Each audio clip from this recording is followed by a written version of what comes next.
Hey Kiara, do you want to shout out?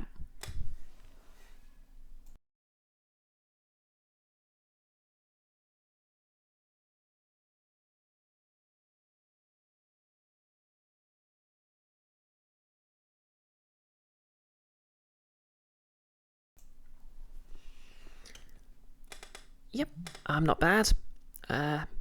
Same old, same old. Bit of stuff might be happening with scheduling next week, which I'll go into in a sec. That was the longest time out you ever had. Did you get timed out? I'm not seeing anything on my end.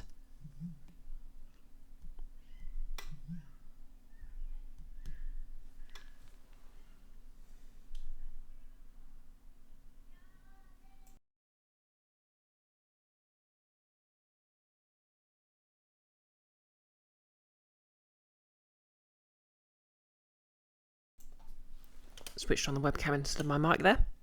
Nope, you just gone from Twitch for a long while. Fair enough then.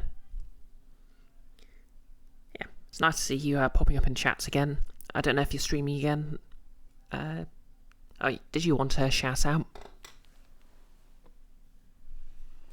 In any case, I'm just going to be sorting out links as usual, and then I'll be right with everyone.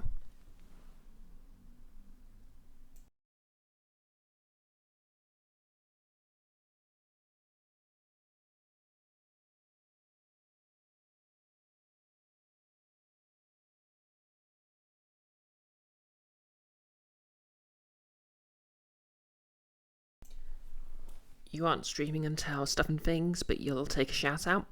Okay. Oh, hey, Nerdless. Thanks for sorting that out.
You're here to see this Ace Attorney business.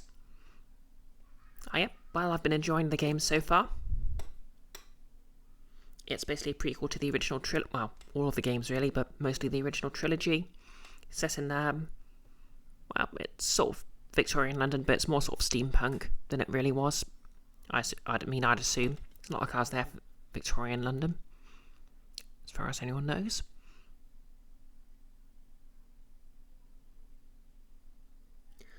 But yeah, basically, the main character is a Japanese student, initially not of law, but then of law, who,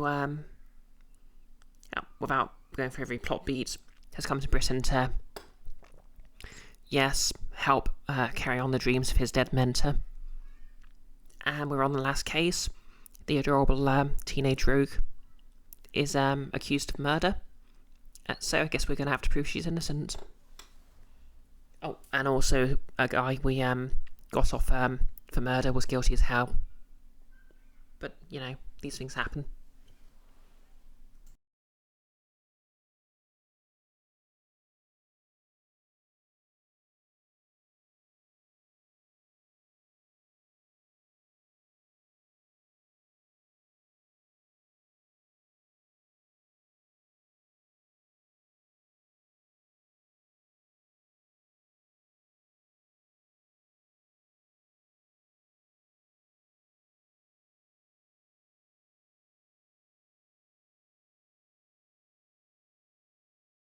Alrighty. Gary did not know that rhymed. Many things do rhyme. How's it going? Bit of a lazy hairstyle today, just a ponytail with a bit of fringe. But, you know, that's how it is sometimes. So, update on my, well, in lieu of any updates on my cosplay stuff, my jacket is almost complete.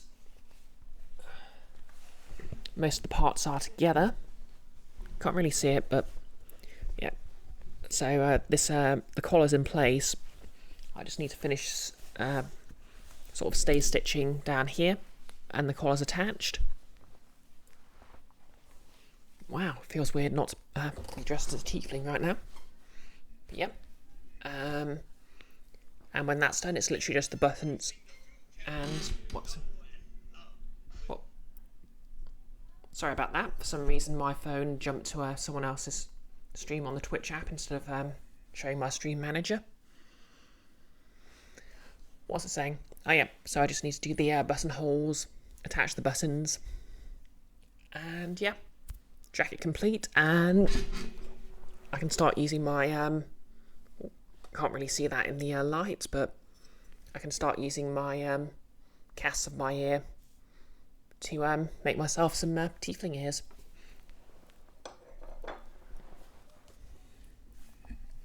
Anyway, as enough yammering. We've only got a limited amount of time because I've got work first thing. So let's get some Ace Attorney running. Oh yeah, I might as well say it now. Monday, it might be a bit of a shorter stream than usual. Just because some stuff's going on at work, so I'll be doing an early shift on Tuesday. Which is, normally, obviously I can stream as late as I want and sleep in. Okay, controller's running.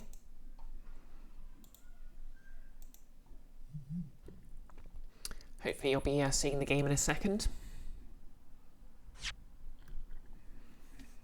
Let me know if it's not showing up. Audio levels haven't been changed, so hopefully they should be ideal. But again, let me know, as usual, let me know if there's an issue.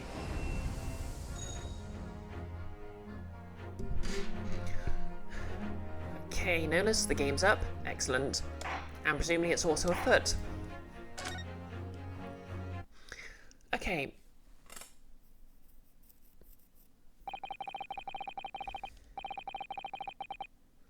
Oh yeah, so long story short, our assistant for the last 4 cases, Zato-san, has had to return home to Japan because her father's fallen ill. Nolas, audio seems good. Kiara agrees. Excellent. And the last cutscene was her wishing farewell to Sherlock Holmes, who is just Sherlock Holmes with the first letter switched round. I mean, that's a whole thing if you want to just Google Sherlock Holmes and how that factors into the history of copyright. And its connection to the anime Lupin III, which is all very interesting. But yeah, I'm assuming he's going to be my assistant from this point onwards, since there was that significant conversation between them, but we'll see. When I awoke the following morning, Zato-san was already gone. Outside the window, the rain came down in sheets. That's how you know we're in London. And so began an even longer day than the last, one that I'd remember for the rest of my days. Well, at least we know he doesn't die. 17th of April, 9:32 a.m. The Old Bailey, defendant's antechamber.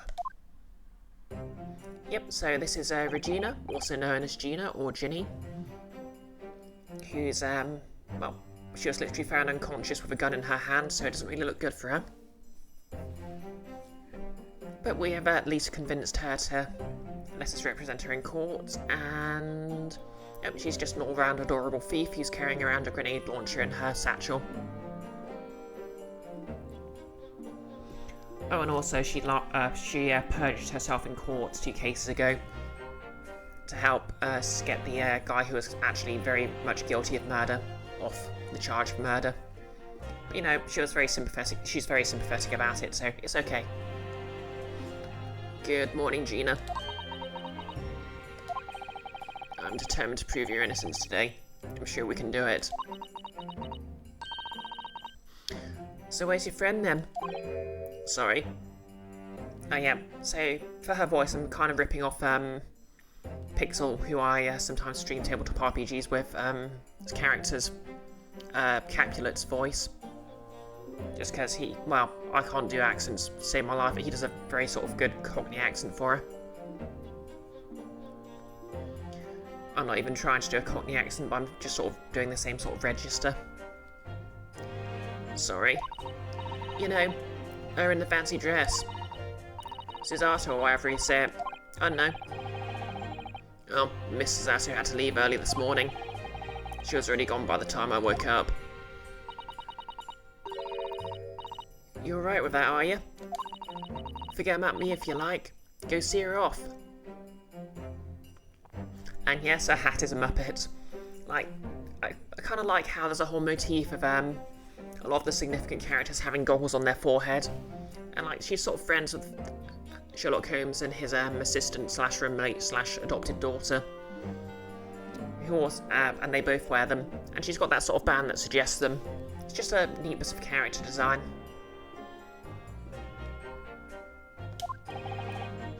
It's fine. It's not as though Miss Cisato and I won't meet again one day.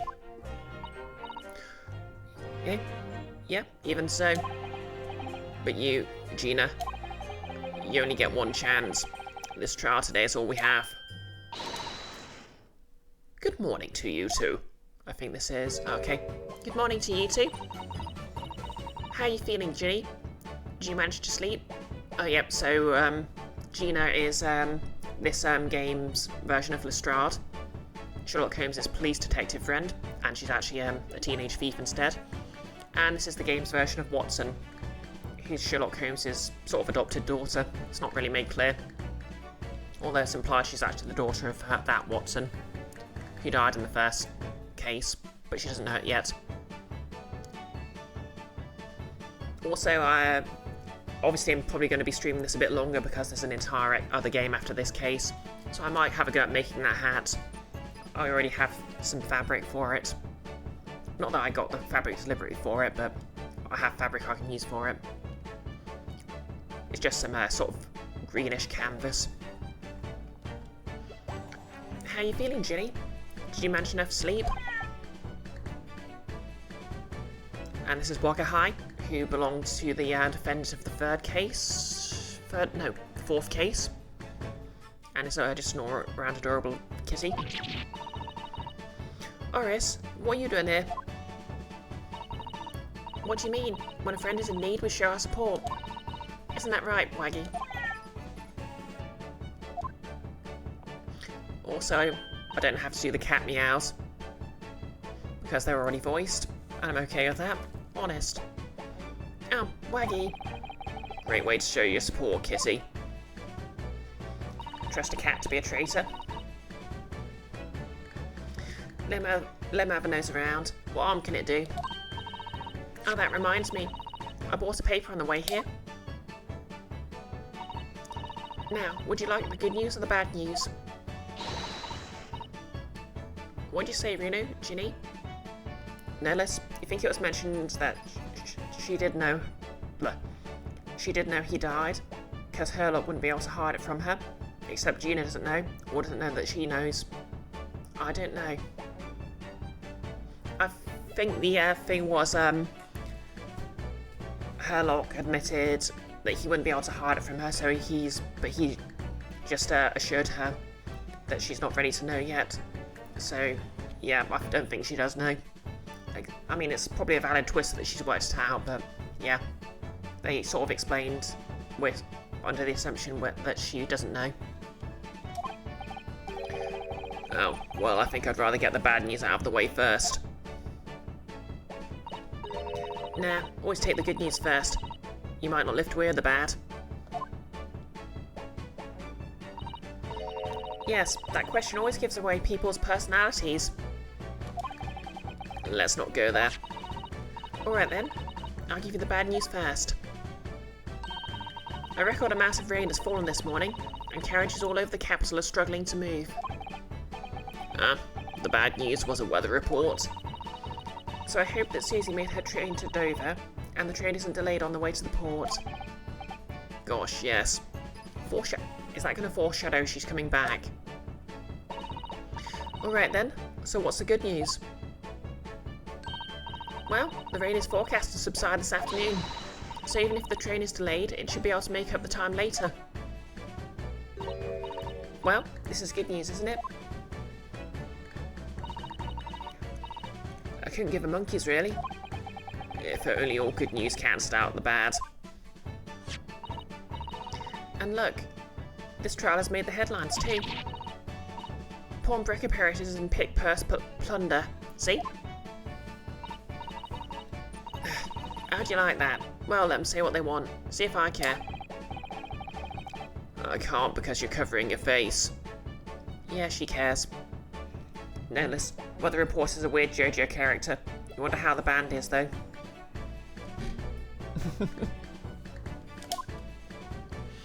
I mean, anything can be a JoJo character if you think hard enough. Don't worry, Reno will soon show everyone that this headline is nonsense. I will. And then, in tomorrow's papers, the headlines will be Discharge die for his dauntless do-gooder. I guess that would make her a holy diver. Oh, hey Nick. Good evening to you. You have a fresh baguette and lemon curd. Heck yeah. It just occurred to me that if you rolled a rogue who was a pickpocket and then take a couple of levels in either cleric or paladin, then you'd have a holy diver. Oh, thanks for the sub, Nick. Prime sub, months are a scam. Also, hope you enjoyed my new, yeah, I finally got subscription animation set up again.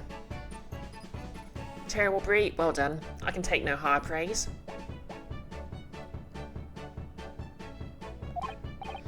Oh, yes. Let's hope so.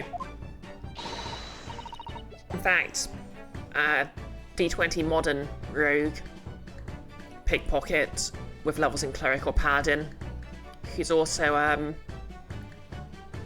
hacker and programmer. She spent too long in the Midnight Sea. Of course they will. I have absolute faith in you. How was that? I was trying to sound like Susie. Did that work? Did it? It's like she was still here. Today's paper has been entered into the court record. This morning's paper, purchased by Iris. Gina's case features prominently. Okay, we're going to have a look at that in the court record. See you in a bit, Nolis. Good luck then, Reno. I'll do what I can. Okay, let's have a little looky-loo. That's the guy. Pawnbroker perishes in pick purse plunder. How awful. For Ginny, I mean. But tomorrow's headline will be Discharge die for his dauntless do-gooder, right? Yep, something like that. If possible, I'd like to go even bigger. Bigger? How? Proud pickpocket protects planet post-trial. Perhaps. Protects planet? I can't wait for tomorrow now. It's going to be so great.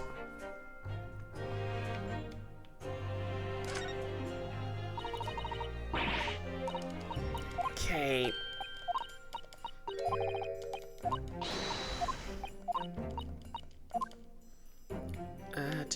Let's see what else there is. There's a sensational story lower down on the front page as well. Look. Ministry mole. Classified secrets may have been leaked overseas from Ministry of Justice. Oh wait, sorry, wrong voice. Ministry mole. Classified secrets may have been leaked overseas from Ministry of Justice. Okay, so that's what they're obsessed about. For a 10-year-old, Iris certainly has her finger on the pulse of the world news. It's about secret communications between Great Britain and its allies. Apparently they're being intercepted by hostile nations. Communications are being intercepted. Exactly, Nick. Iris got added to the group chat.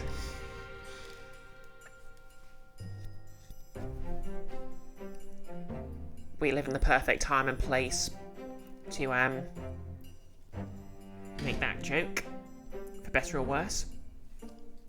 How are interesting times doing everyone, by the way? Communications are being intercepted, but how would someone be doing that? That's the question, isn't it? I've come up with 3 different possible methods so far. Are you looking for a new career, Rune? No, of course not. I wonder. Perhaps this is what Lord Strongheart was talking about yesterday. Yep, could be. And it could explain why he has Gregsy running from pillar to post at the moment. The details of today's paper have been updated in the court record. This morning's paper, which contains an article about government secrets being leaked to foreign agencies. Okay, that was probably the important thing I needed to find on it. But surely it won't come up later.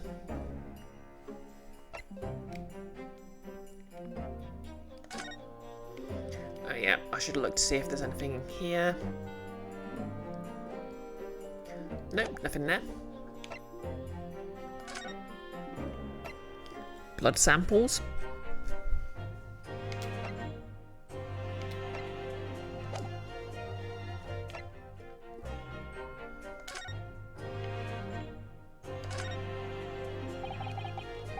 It was blood this stain, like we suspected.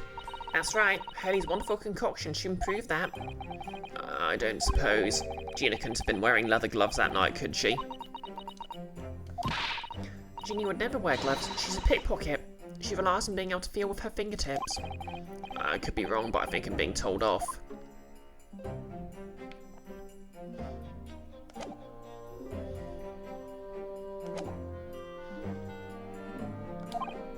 Huh? Obviously, I don't know the law like Susie does, but still. I'll be by your side the whole time, giving you moral support and encouragement. Oh yeah, both Iris and Ginny keep carrying around. Ginny's got a grenade launcher, Iris has a missile launcher. This is barely explained. And they're just, like, Ginny has hers and she's literally in court on trial for murder. And she's still allowed to keep it for some reason. Just don't question it.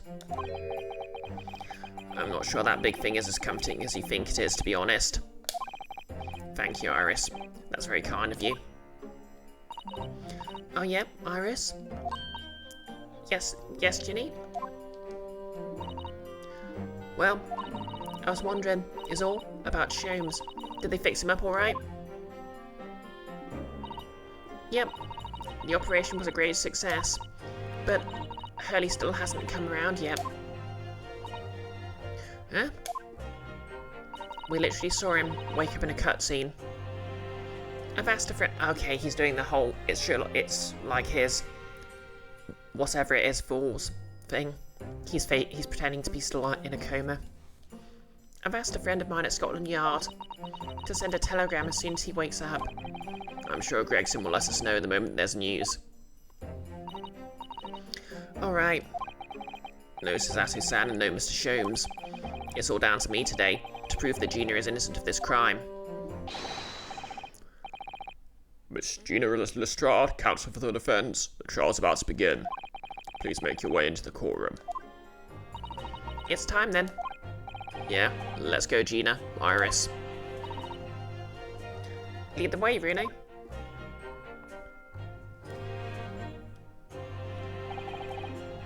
Yeah. Iris's whole thing is giving everyone sort of like 4-Kid Stub style names. Poor Gina.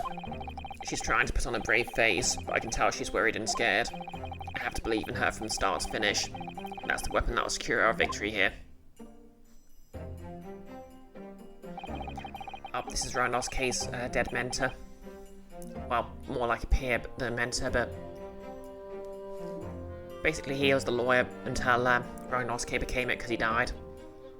If I learnt anything from my great friend, it's that. They were clearly roommates. 17th of April, 10 AM, the Old Bailey courtroom. Hey, Icky. Nanny indeed. In the name of Her Majesty the Queen, I hereby declare this court to be in session. Oh yeah, and the judge's Santa Claus for some reason. Thanks for giving Icky the shout out, Lilith. This trial shall determine the guilt or innocence of Miss Gina Lestrade. I now call upon the counsels for the prosecution and defence to declare their willingness to proceed. The prosecution is ready. Okay, this guy's back. This is literally, well, he could be Alucard, he could be Dracula, we don't know yet. Like, they tried to show a softer side in the last case by having him, go softball a police officer who's tampered with a crime scene. Make of that what you will. He better than the judge being a heroin and adult pizza addict with a penchant for purchasing people's pockets. Yeah, if Nick Goggles and I ever get onto the Great Ace Attorney, we're going to have to start joking that Gina's kidnapped the judge.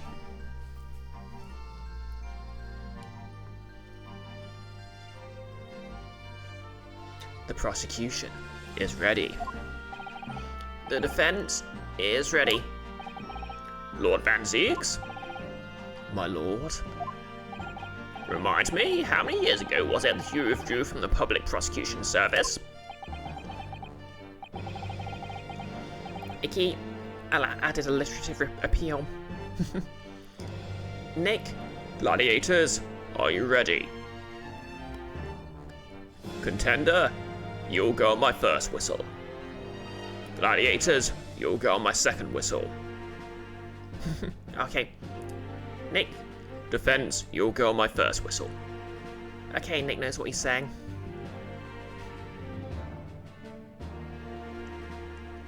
It was some 5 years ago, my lord. Yes, and then 2 months ago you resurfaced somewhat unexpectedly. And here you are again. Icky? Proud, you'll go on my third whistle. Seize the means of production. Are there some circumstances of which the court should be aware that have led to this erratic behaviour? I mean, there's nothing more erratic than going back to your job when you've retired, you know. In what one might describe as your former life 5 years past, you dealt excessively in matters concerned with the highest echelons of society and government. Really? Yet today you chose to try a simple case of burglary and murder. I confess I find it more than a little befuddling, counsel.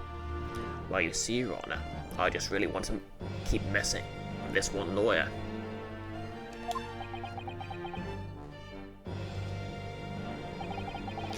There are 2 types of person I cannot abide. Firstly, those wealthy scoundrels who hide behind a mask of philanthropy to cheat the public at large. He means Mr. McGilded. He defended against the Reaper 2 months ago. No less. They ran out of budget to design another attorney, my lord. Yes, I just about managed to work that out, thank you. Magnus McGilded. If I'd known what a monster he was, I never would have defended him. And secondly, even more loathsome, those wily scoundrels who masquerade as allies, only to effect total betrayal in the final hour. In other words, the confidence tricksters from those tiny islands in the Far East, the Nipponese. Okay, wow. What, did he really just say that? Just in case we thought he was getting sympathetic, but remember, he was in favour of letting the cops off lightly, so this tracks. He means you now, Reno. I actually managed to work that out too. Thank you, Iris. No less. Magnet McDimmerduck. Total betrayal? What are you talking about? I mean, I was joking about specifically trying to mess with Rhinos K, but that torrid look of hatred in Lord Van Ziek's eyes, was that directed solely at me, or was he talking about all Japanese people? An alarmingly scathing explanation, Lord Van Zieks. Still, the judiciary welcomes the return of the so-called Reaper of the Bailey, feared by all London's manufacturers. Your lordship is too kind. For I am all that I am. Now, jurors, the 6 of you have been selected at random to represent the will of the people in this trial.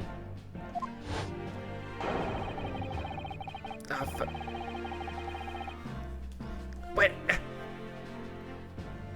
Wait a bloody minute. That last one. That's the disguised Russian. Wait, no.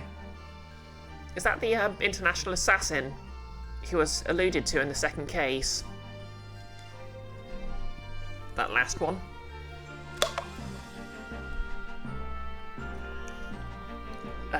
Wait. Juror number 4 is...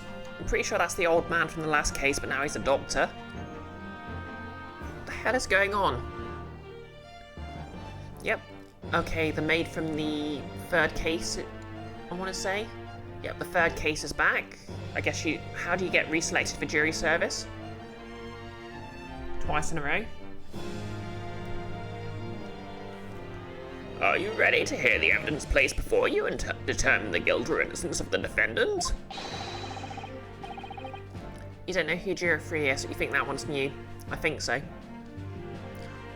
Former lieutenant of the in the British Army here, don't you know? Chaps like me were born ready. Clean crockery, clean cutlery, and a clean conscience. His lordship's motto is very appropriate here, I think. Oh right, okay, he's got like a... He's got a stereoscope hat. Everything will be stereoscopic in the future. Absolutely, absolutely everything. I'm ready for it. I don't understand it. I can't have left it in there. It's not possible. I could have. Women indispensable in society. Stop. Female-centric future awaits. Stop. When did ContraPoints get here? Good day. I am visiting London for sightseeing. I would like to take bus to Crystal Tower, please. Oh look, Iris cameo. Is something wrong, Reno? Oh, not exactly. It's just... I'm fairly sure I recognise these jurors. Almost all of them, in fact.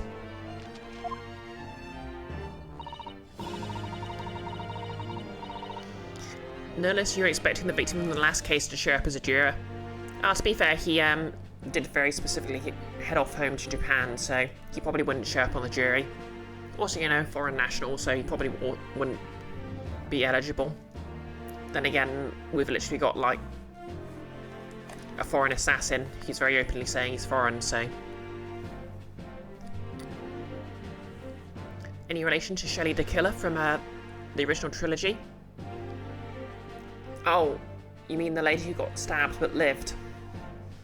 Oh right, you said victim. My bad.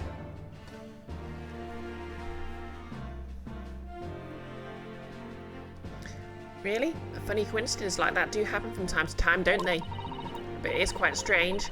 The juries are chosen at random from London's 6 million inhabitants, you know? So I've been led to believe, but something tells me I'm being duped. Very well. Now, Lord Van Zykes. The court calls upon the prosecution to introduce the facts of the case. As you wish, my lord. Allow me to begin with a word of warning to the ladies and gentlemen of the jury. In short, the defendant has a grenade launcher, and we refuse to take it off her. No less don't you have to be like a permanent resident of a country or to be selected as a juror there? And whether this guy here is legit or not, it sounds like his story he's only visiting. Yeah, to be fair, this is kind of like a parallel universe. Like, I'm pretty sure actual British courts don't have a giant flaming scale that runs on magic fire. I mean, I've never been to court myself, so I could be wrong. Nick, they should. You know what, you're right, and you should say it. Like, we can just put it there and say it's been tradition for centuries. It'll just take a year or two and everyone will buy it. Icky. We cannot confiscate the grenade launcher. It holds the entire outfit together. Nick, you've also never been to court, and now you think about it, you don't know anyone who has had to do jury duty. Yeah, I think one of my bosses had to do jury duty once. And, you know, it caused chaos because he suddenly had to get called away. Well, it's simple, Nick. She has a grenade launcher. Kiara, you're not allowed back in court. Court ordered. Imagine if you took a restraining order out against the police so they weren't allowed to arrest you. Notice you keep getting mail saying you have jury duty and then being told, actually, never mind, you're good. Nick, what happens if Kiara breaks that order? What are they going to do to her? That is a very good question. In short, there has never been a more self-evident case of cold-blooded murder.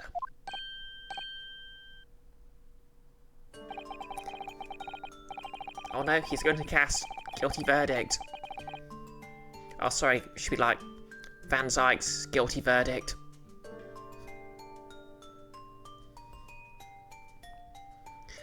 No less did you go in for jury duty once, but you got in late and they were like, nah, it's okay, we've got enough people anyway. No fine. Nick, it's just ceremony.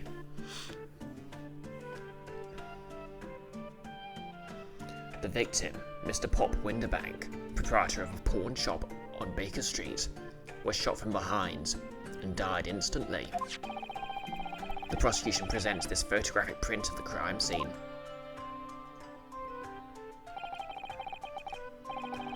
As the court will observe, there is a single bullet wound just below the gentleman's left shoulder. Oh no, it's a still from the cutscene. Nick, now you once again have the song Baker Street stuck in your head. The song resonates with you as a southerner, that is a South Englander, Yanks, because it's about how much London sucks ass.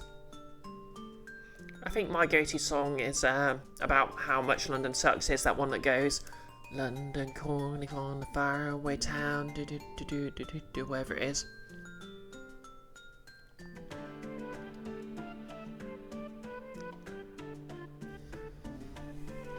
Yeah, it's kind of weird how they used it for the World Cup because, well, the London World Cup. Was it the London Olympics? One of those two.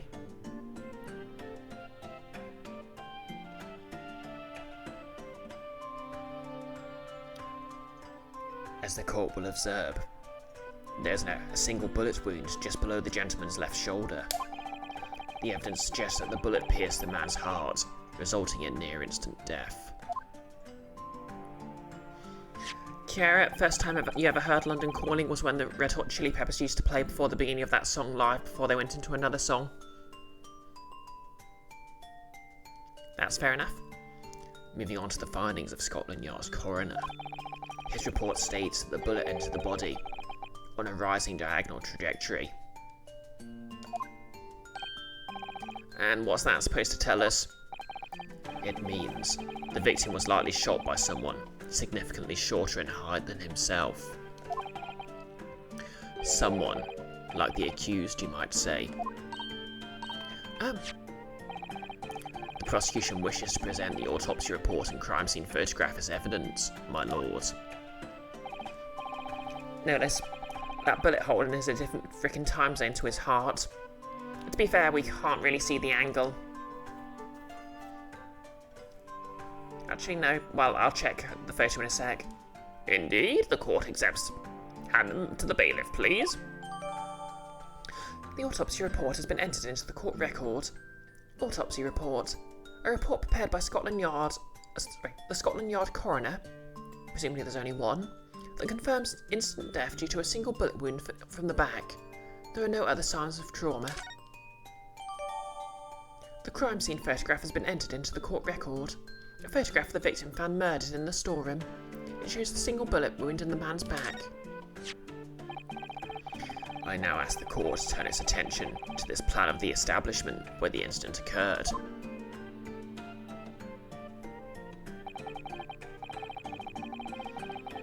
As you can see, this headless chicken was found on the storeroom floor,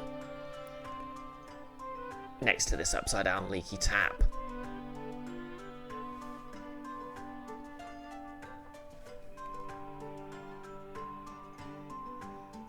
Notice And Zykes just said he was clearly shot by someone shorter than him, in which case it being that high up makes even less sense. Yeah. Like... Also, you know, he could have been shot while he was on the ground. The proprietor was found in the storeroom, where he kept articles pawned to him. A windowless room with a single point of entry, a door to the main shop that was found locked. In this sealed chamber, there are only 2 persons present.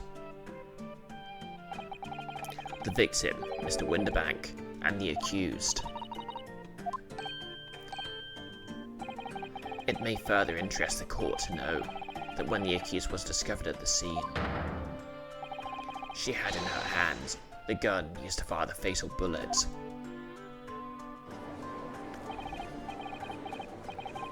Well, that's that then, isn't it? Nothing more to say. Isn't that grubby little girl a pickpocket anyway? She's one of those filthy drabs that lives in the slums in the East End. Oh well, it was only a matter of time before she got blood in her hands then.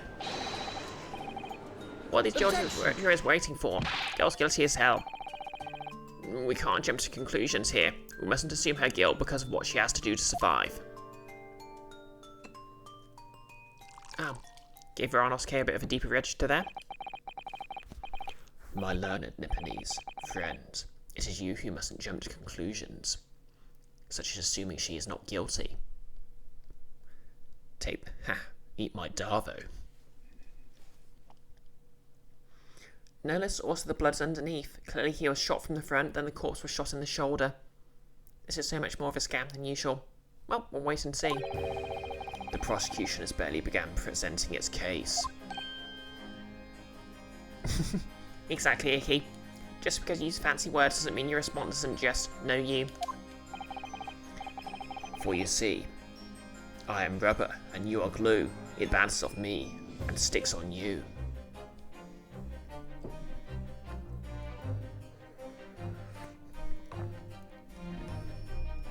Conveniently, this appalling act of murder did not go unobserved. There were witnesses. Oh yeah, they're going to pull out the people who literally shot Herlock Sholmes as established as witnesses, because surely they'll be reliable. Good gracious! After their testimony, this girl's true nature will be exposed.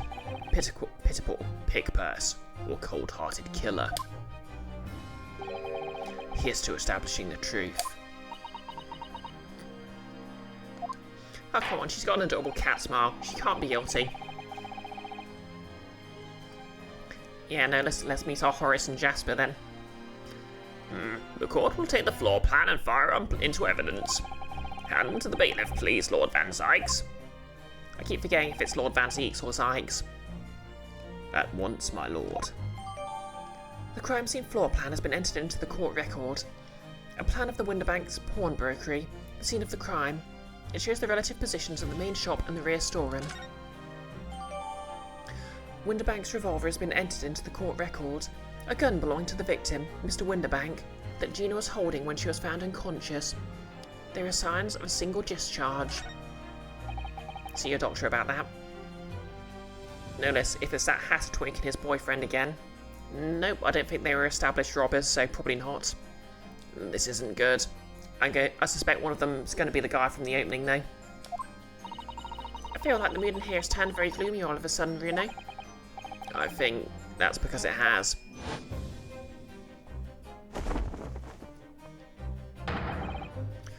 Let us begin. Bring forth the witnesses to the foul murder of Mr. Pop Winterbank on the 16th of April of this year. That was a bit too verbose to be true. But...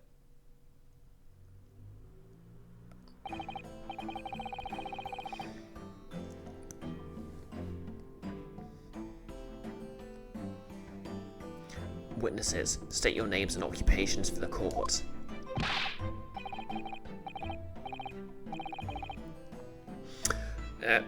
Name's Nash Skulkin. Occupation is baddie, professional baddie.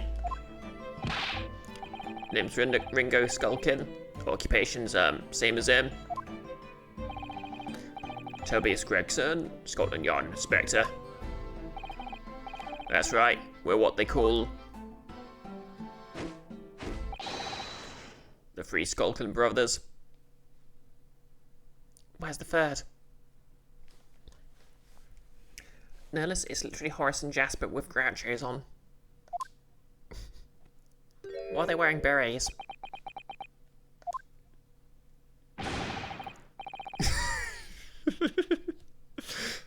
What are you looking at me like that for? Don't let me in with you lot.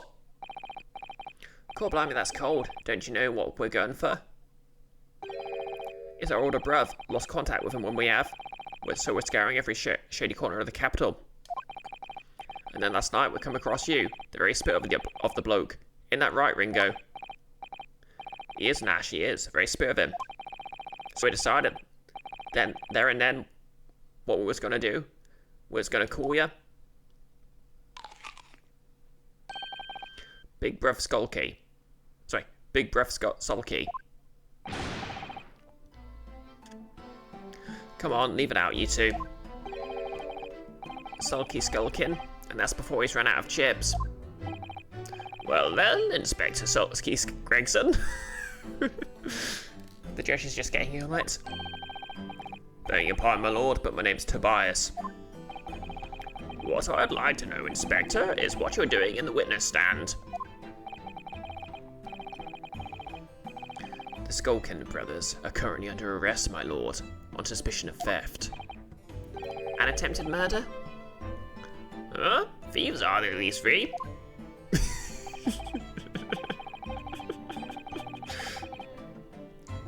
I mean, Gregson, you're a cop. You've probably done something. No, my lord, begging your pardon, but please don't let me in with this lot. 2 nights ago, these brothers illegally entered an establishment with intent to burgle. Fun fact, burglary is defined as, trespassing with intent to commit another crime. So technically speaking, there's no such thing as intent to burgle.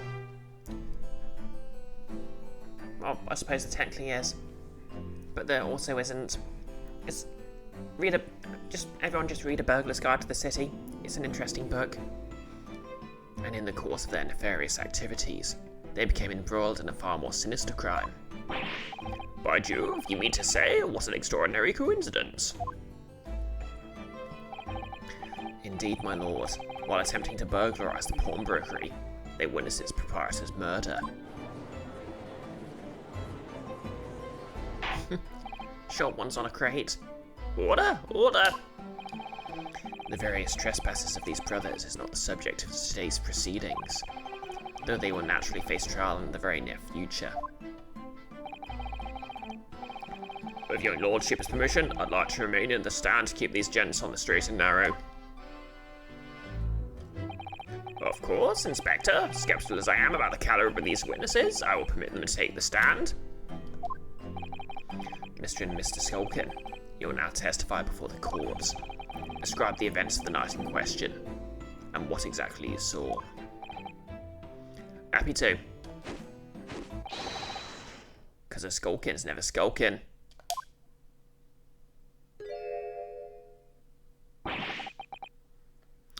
Get out of it.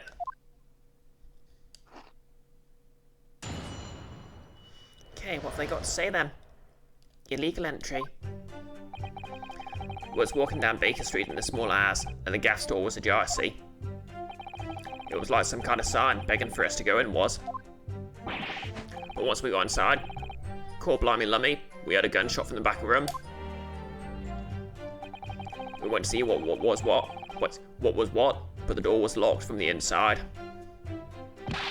We never done nothing, Governor. We never took nothing, and we just left after that, nice and quiet.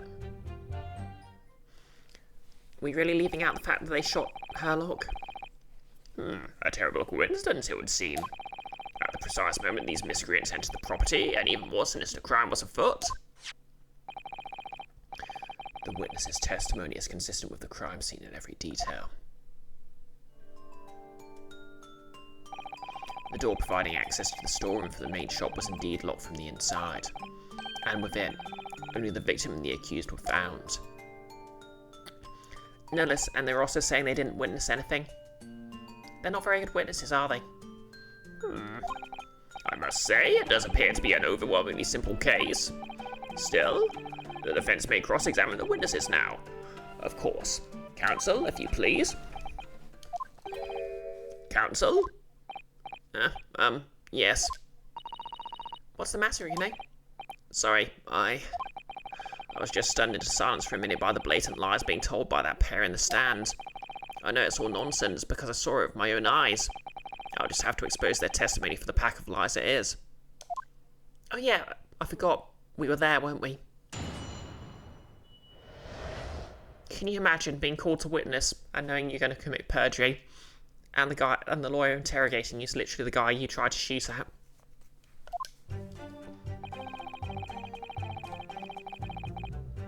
Hold it!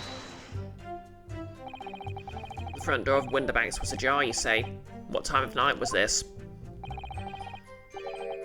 Must have been about 1, right, Ringo? Wait, must have been about 1, right, Ringo? Yeah, I'd say so. Right, so lucky. How would I know? The place would have been shut at 1 in the morning, just like every shop in town. Well, it was pitch black inside, it's true. Ain't that right, Ringo? No, Liz. The prime suspect was found taking a nap, Mr. Claus. The hell is simple about that? We don't know why she was unconscious. I'm not so sure, Nash. I seem to remember a little light burning inside. What about you, Sulky, me old mucker?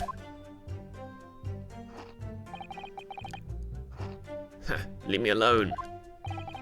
There definitely was a small lamp burning inside. That's what alerted us to the situation in the first place. And when these gentlemen had ventured into the open establishment, the accused, Miss Gina Lestrade, already had the muzzle of her gun trained on the unfortunate victim. Objection! That is pure conjecture. Perhaps, but it changes nothing. I make because my position in the hierarchy makes a mockery of due process. So there. These brothers inadvertently wandered into the middle of a cold-blooded murder, simply because they found the door of the victim's establishment open and ventured inside. Right, that's what happened.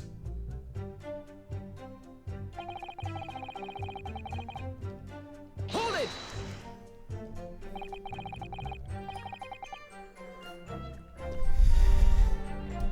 What are you trying to suggest? That you had to go in? Well, God moves in mysterious ways, they say. Don't they, Ringo? They do, Nash. They do. Must have been some sort of providence, I reckon. God's will often presents itself as the whims of thieves, does it? Exactly, Nihilus. Screw the rules, I'm a vampire. It weren't no whim, I'm dead sure of that. It weren't, Nash. It weren't. Like we said at the time. You don't just find doors open in the middle of the night like that. Nah, there's no two ways about it. It was a sign that a long-lost brother was inside. They're not very good liars, are they? Well, you can't deny it. It led us to a bloke what looks just like our bruv. I said, cut it out.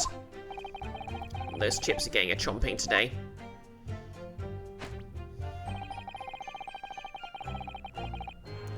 Nihilus, God's will often presents itself as the whim of thieves. Good quote. Hold it! Gunshot, you say? Just the one? You sure about that? Yup, just the one, Governor. I can swear it to that. It was Nash, it was. Ain't that right, bruv?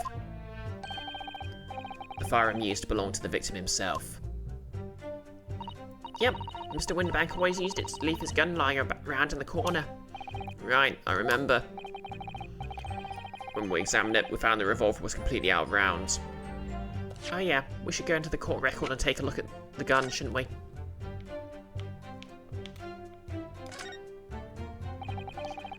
This is Mr. Winterbank's gun. The cylinder's completely empty. Mr. Winterbank always used to keep this gun on hand on his shop counter. Yeah, but only ever with a single bullet loaded, I understand. That's right, to keep all the pawned articles that are in his care safe. Because one bullet was fired that night and the poor man lost his life. Was he protecting his shop, I wonder? Trying to keep the articles safe?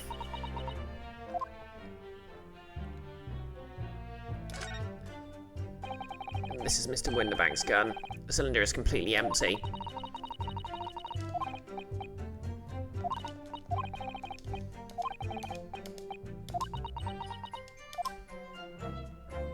Okay, there has to be something hidden around here.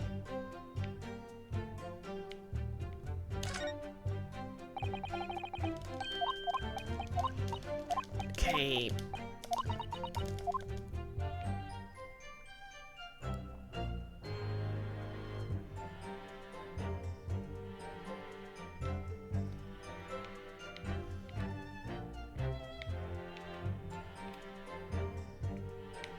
Okay, guess there's nothing special about the gun.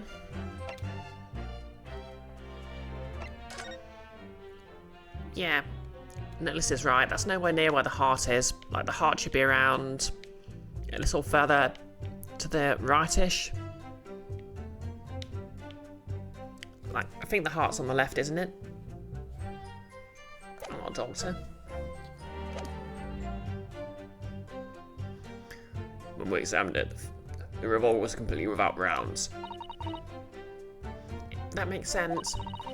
Mr. Winterbank always used to say that he only ever kept a single bullet loaded. And that's true. I remember him saying that as well. So we can say with considerable certainty that only a single round was discharged from the firearm used as the murder weapon. Yeah, what Nicholas is saying. Content warning, Winterbank had a running gag where he pointed at himself over some weird pawnbroker's honour. So yeah, there might be a flashback to him pointing the gun at his head. Yes, my lord, we can. And I should remind the court that the firearm in question was discovered in the hand of the accused. Hmm? Wonderful.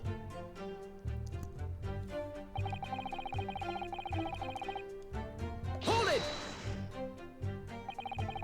Do you mean the door between the main shop and the storeroom?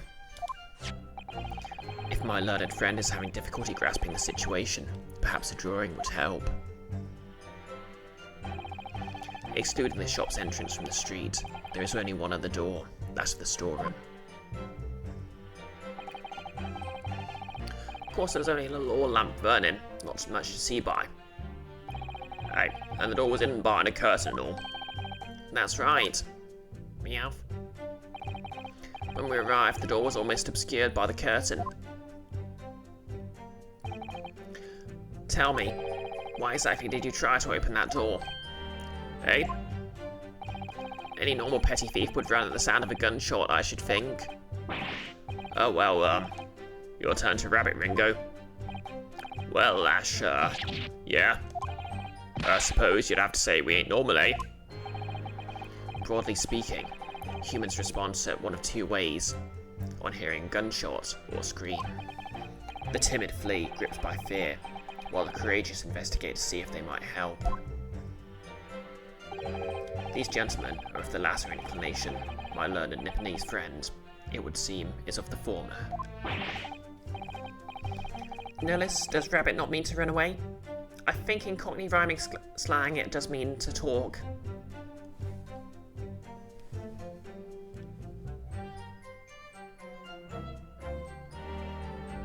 I might be wrong. Feel free to Google it. Alright, somehow I just proved that I was a coward that night. Thank you, counsels. So I believe we all understand that the door was locked and could not be opened. Proceed, witnesses.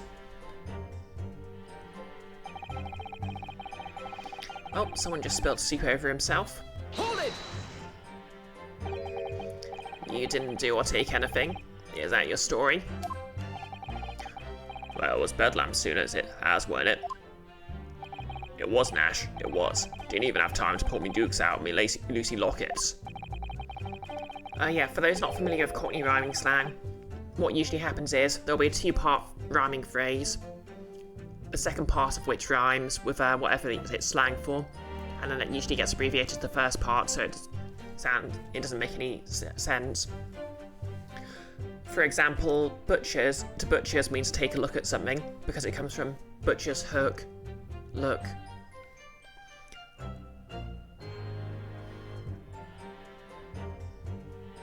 So with no time to take your hands out of your pockets, you just left nice and quietly, you say? That's right, Governor. Nothing we ain't more than violence. Peace-loving nibblers we are, not bludgers. We are, Nash, we are. Never ever pulled me dukes out me Lucy lockets. Dukes are fists, by the way. So you clearly like us to believe. Hey, come again? As you fled from the pawnbrokers that night, did you not run into anyone else? And did you not fire a gun at that person? Saints alive, they fired a gun, you say? Ugh. Blimey, Governor. You ain't telling us it was you in the doorway. It was. Why the bleeding Nora? Didn't you mention that before? Because I was entrapping you. You were armed with a gun, and as you fled the scene, you fired that gun at London's greatest detective, Herlock Sholmes. They shot the great Mr. Sholmes? I did hear about that, laddie. There was a rumour he'd been rushed to hospital. The great Sholmes? That's beyond the pale. Yep, it's always bad when you shoot a celebrity. On the night in question, this pair were arrested by the police within minutes of the discovery of the crime scene.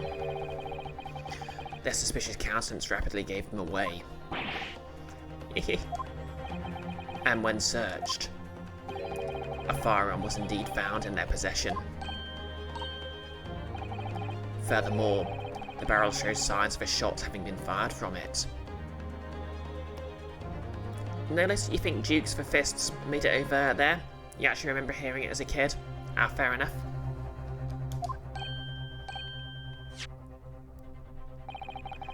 The prosecution invites his lordship to examine the firearm recovered from these brothers. Yes, indeed. Remnants of a powder around the muzzle, as you say, counsel.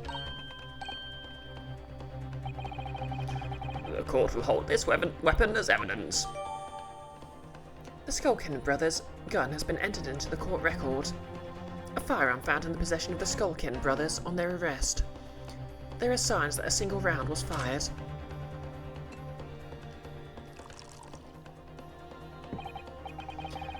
Now, my learned Nipponese friend.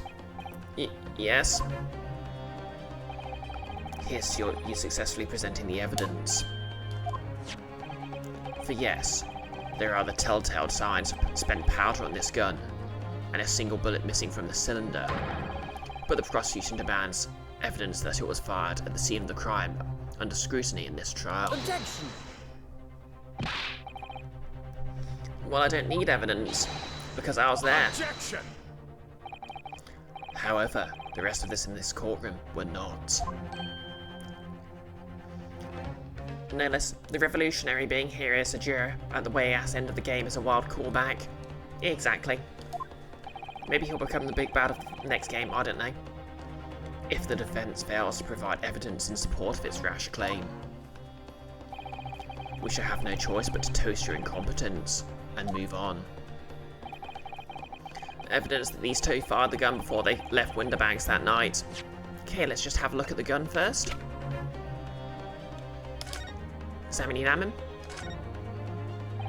So, there's ammunition still loaded and fire for this revolver's 6 cylinders. Yep, which tells us that only a single shot has been fired from it. Exactly. The bullet that hit Hurley, in fact, isn't it? Yeah, it happened almost as soon as we'd walked through the Winterbanks door. I'll make these brothers pay. Okay, Iris is going to shoot them with her rocket launcher.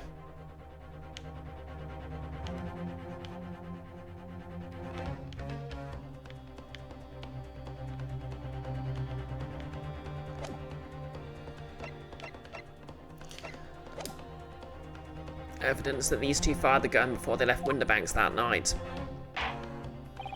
The court demands that all claims are affirmed with a clear proof. What evidence shows that these witnesses unloaded a firearm in the pawnbroker's shop that night? Okay, I think it might be the blood. Yeah, there we go.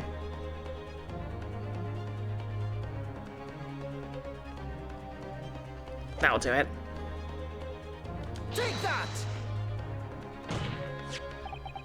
The evidence is in this portfolio. What? What on earth have you got there, Counsel? During the course of our investigations, we discovered a number of bloodstains. Oh, also mod's caught a bot. If you could just whack that, Nolis. Nolis, I'm putting a rock in this one. Is that a reference to Overwatch, the snowball fight event?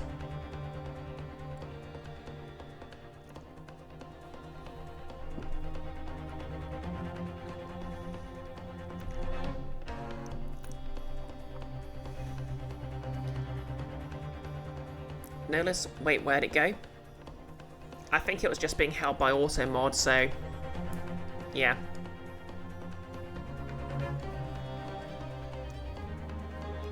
Damn thing, hit and run. Well, if you just report the bot and ban it from the channel, then. During the course of our investigations, we discovered a number of bloodstains.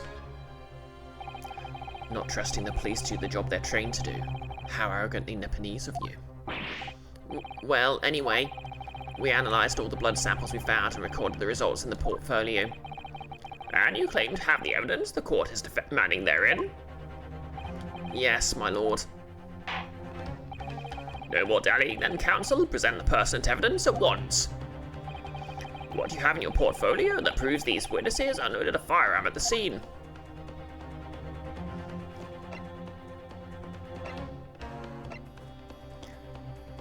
Take that!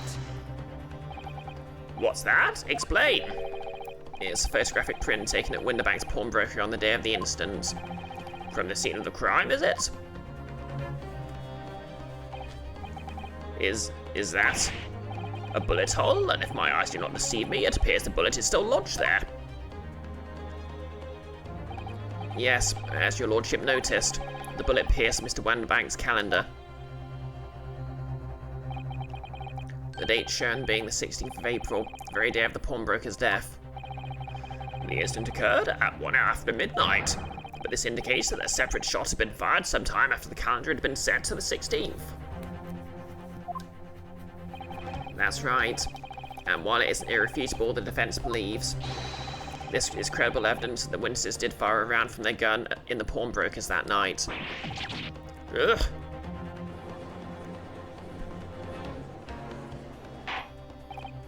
Order!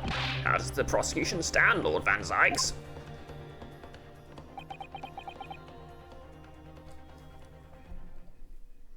Ellipses nuts.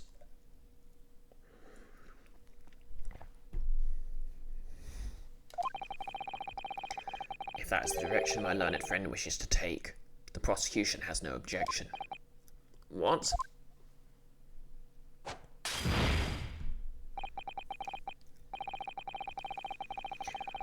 Nilis, you found and reported. It just took you a second to find the AutoMod queue thing. Oh, fair enough then. But I added a bunch of the common bot messages to the filter list, so yeah, you should catch them pretty efficiently. But if you'll forgive me for flinging my hallowed chalice aside in disgust at the repugnancy it exposes.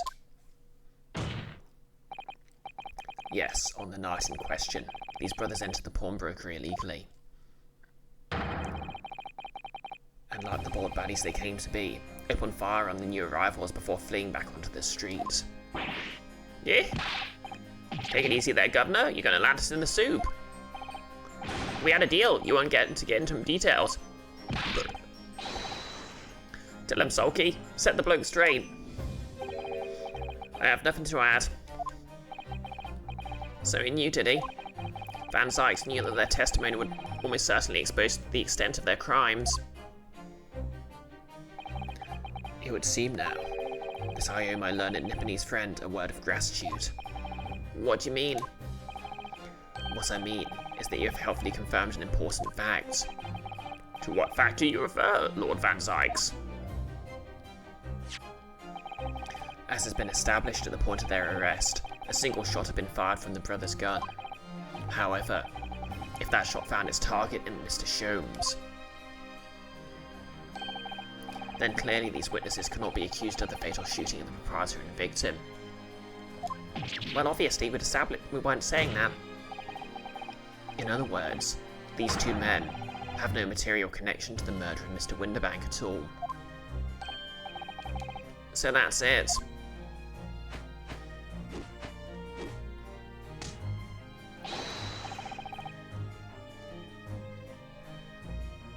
So, like, are these supposed to be like Cockney, Mario, and Luigi? No less. Any minute now, Gregson's going to turn around and that silly logo's going to be on his coat the entire time. Yeah, calling it now. These two are ancestors of Team Skull from Pokemon. That's it. We didn't have nothing to do with it. We didn't, Nash. We didn't. That's why I reckon. Your crimes include unlawful entry, intent to steal, perjury, and let us not forget, attempted murder. Quite a catalogue, eh, fellas? We're in for it now, bruv. Now then, let us take a moment to consider the aforementioned great detective, Mr. Herlock Sholmes. It would seem the man patronised the pawnbrokers in question somewhat regularly. Where's he going with this? Mr. Sholmes appears to take pleasure in tinkering with eccentric machinery. Eccentric? Says who? Not me. Don't give me that look. He installed a pair of machines like this one in the victim's shop. Ah, that's one of Hurley's red-handed recorders. What's that, Counsel? It has the appearance of a photographic contraption. As your lordship has summarised, this is indeed a camera attached to a small timing device. Every half hour it automatically photographs the interior of the establishment. The idea being that if a thief were to break into the shop, he'll be caught red-handed. The prosecution has obtained photographs taken by the device on the night in question. 8 PM, 8:30 PM, 9 PM. What's that? 9:30 PM. As the court will observe, copious identical prints are produced in quite a desultory fashion. Rather prodigal, I feel. In fact, there are two such devices in the victim's shop, my lord. If I may refer the court to the plan of the premises, and their respective positions are here and here. You say these cameras produce a print every half hour? I fail to see how that would help if the anticipated thief conducted his activities in one of the many 30-minute intervals. One can only pray that the would-be criminal lingers, my lord. On the night in question, the witnesses currently in the stand were not caught on camera. That's a bit of Freitag, eh, bruv? Freitag, Luck. Lady Luck loves the skulking. Witnesses, at what time did your trespassing begin? Must have been just after 1. Right, bruv? Must have been Nash, must have been. Yeah, just got 1. Gone 1. In which case, minutes before these brothers entered the establishment. What scene might we expect to see within the shop? Let us examine the evidence. Good lord. Okay, that was just bad luck. It's the defendant.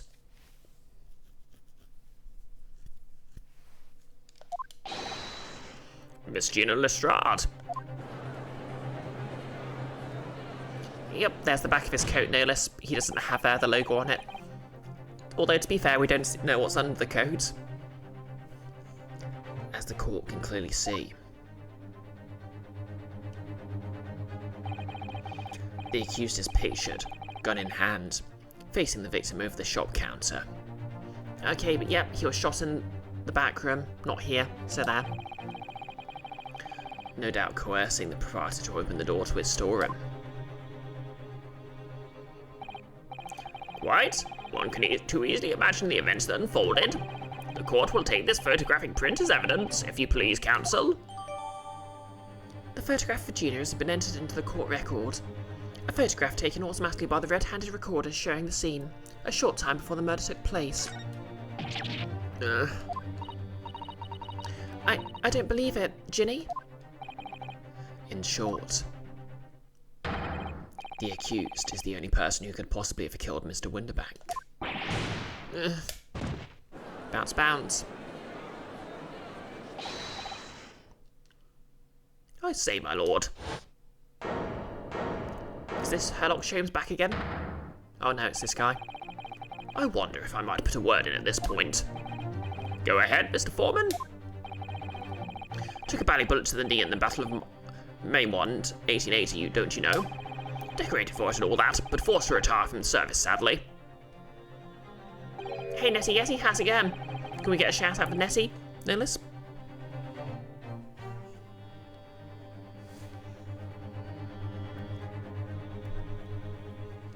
I hope you're doing well. I don't think you've streamed for a bit, so I hope you're doing okay. Oh, it says, got sick, we're back as soon as you feel better. Yeah, I hope you're feeling a bit better now. Or if not, you're taking it easy. Of course, a metal can never outshine the exploits of chaps like us on the battlefield. You've spent the past 5 days in bed with a 39 degrees C fever, but it's a bit better today. Oof. That's 2 degrees above what it should be. Glad to hear you're recovering, though. Yes, Mr. Foreman, and what exactly is your point? Carried on the battle after retirement, you see. The battle of daily life, if you like. And here I am now, leading this small squadron, 6 men, all good and true. I mean, half of them are men. Washing your hair felt so good today. Excellent. Yeah, my hair washing days are on Tuesdays. Well, I wash it every other day, but basically, like Tuesday is my proper sort of leave-in conditioner. Let it soak in for 20 minutes while also wearing a face mask sort of day. That is like goop on my face, not like a like a medical mask sort of thing. I only wear those at work. And we'd all go down together. You mark my words, one for all and all for one. What's that got to do with anything? The ladies and gentlemen of the jury have reached agreement, have they? Is that what we're to understand? Well, Mr. Foreman, is that correct? In a manner of speaking, yes. That is the Garadeb Squadron's position, sir. What? No, it's too soon to make a judgment here. Status report for the court, men, on the double. His lordship insists on a prompt sheet at all times, and that goes for making decisions too. I think you'll find the truth is as clear as day now. I could reach out and touch it. I would have left it in there, I just wouldn't, but in all honesty, I can't actually remember. Situation clear. Stop. No room for doubt. Stop. Truth now undeniable. Stop. I am very sorry for brothers. They are unlucky. Very well. I now call upon each member of the jury to state his or her leaning in this matter.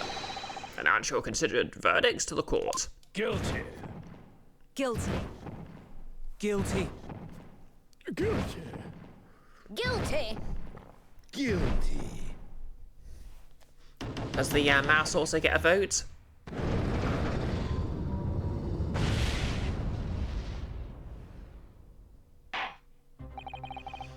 It doesn't indeed appear that the jury is unanimous in its leaning already. That photograph. It must be the definitive evidence that Gregson mentioned. But Guinea didn't shoot him. No, of course not.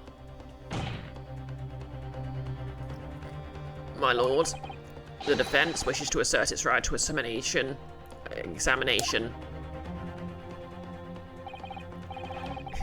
No less, the Russian guy even sounds like Jafar.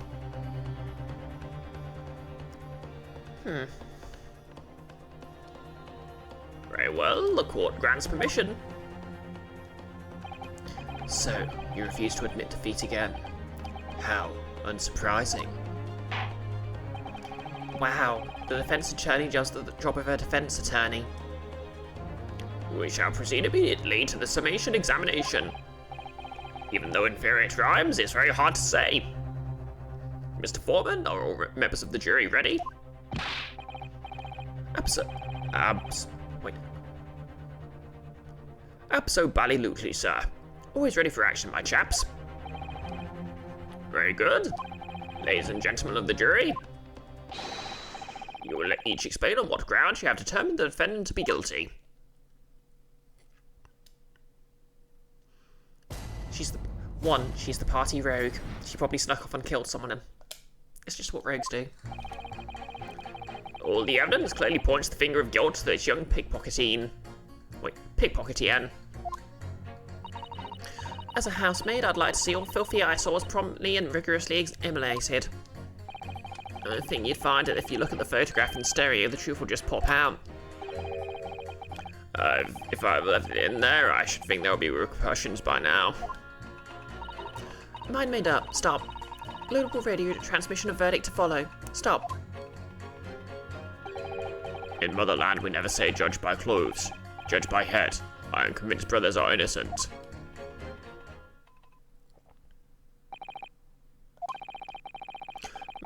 The circumstance of the crime and the evidence do indeed implicate the defendant rather comprehensively. The storeroom, locked from the inside, in which the victim and the accused were discovered alone, and in the accused's hand, the fatal revolver, the firing of which was heard by these witnesses.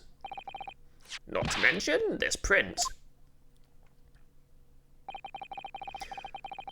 Take it from a chap who's seen action on the battlefield, that young girl is on the verge of pulling the bally trigger. Thanks a lot, Mr. Sholmes. Yep, to be fair, Gina is showing a reckless disregard for gun safety by having her finger on the trigger like that. Oh dear, Hurley's cameras were supposed to help, not hinder. I'm afraid I think you have an uphill struggle ahead of you. But Gina didn't shoot Mr. Winterbank. Which means there's more to this situation than we've yet to see. Agreed. You have the floor, counsel. Proceed with the summation examination.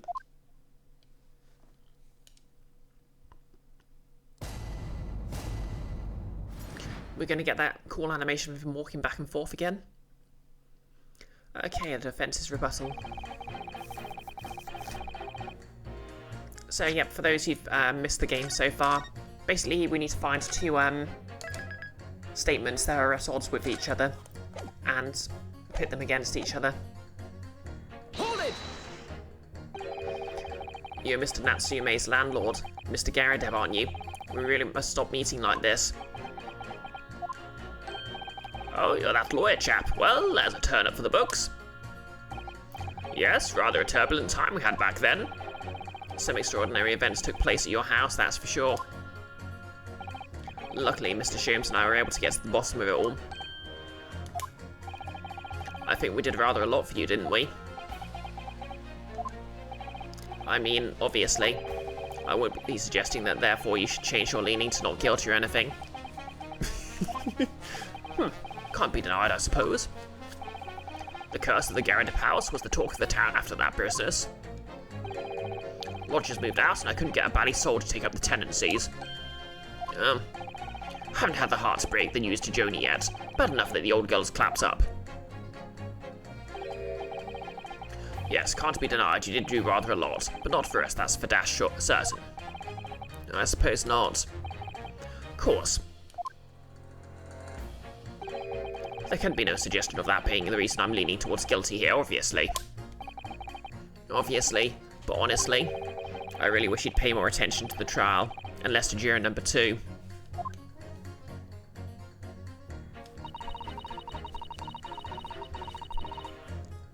Hold it! Polishing the bench, I see. Again. A maid's work is never done. Not a blemish must remain. What exactly do you mean by filthy eyesores? On my way to market for his lordship, I have to pass through the East End. The place is full of beggars, pick-pursers, and crossmen. The scum of the earth. And she's allowed to serve on a jury. A little harsh, perhaps. Let me be plain. If it were up to me, all those back slums would be made spick and span or eradicated. At least we'd have people like the great detective working to achieve these important goals. You're referring to Mr. Herlock Sholmes? That's right. I like to keep abreast of his exploits by reading Rand's magazine between my duties. He does wonders cleaning up London's streets. In my opinion, he should be declared an honorary maid of the capital. Mr. Sholmes, a maid? And the collective gasp of 1,000 fan artists was heard.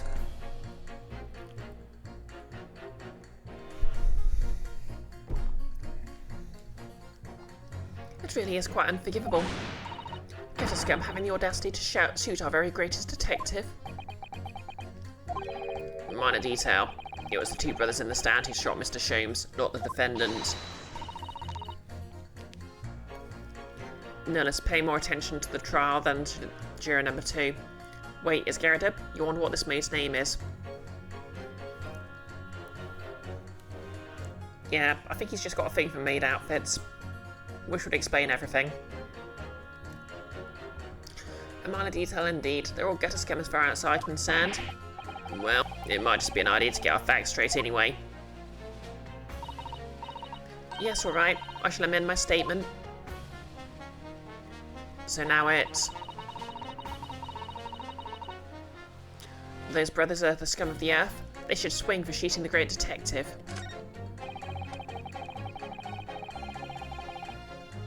Hold it!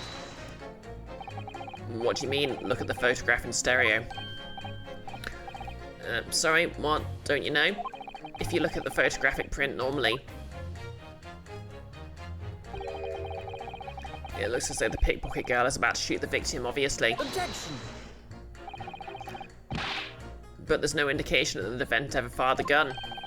What I'm saying is, if you look at the same print in stereo, it could reveal all sorts of new information.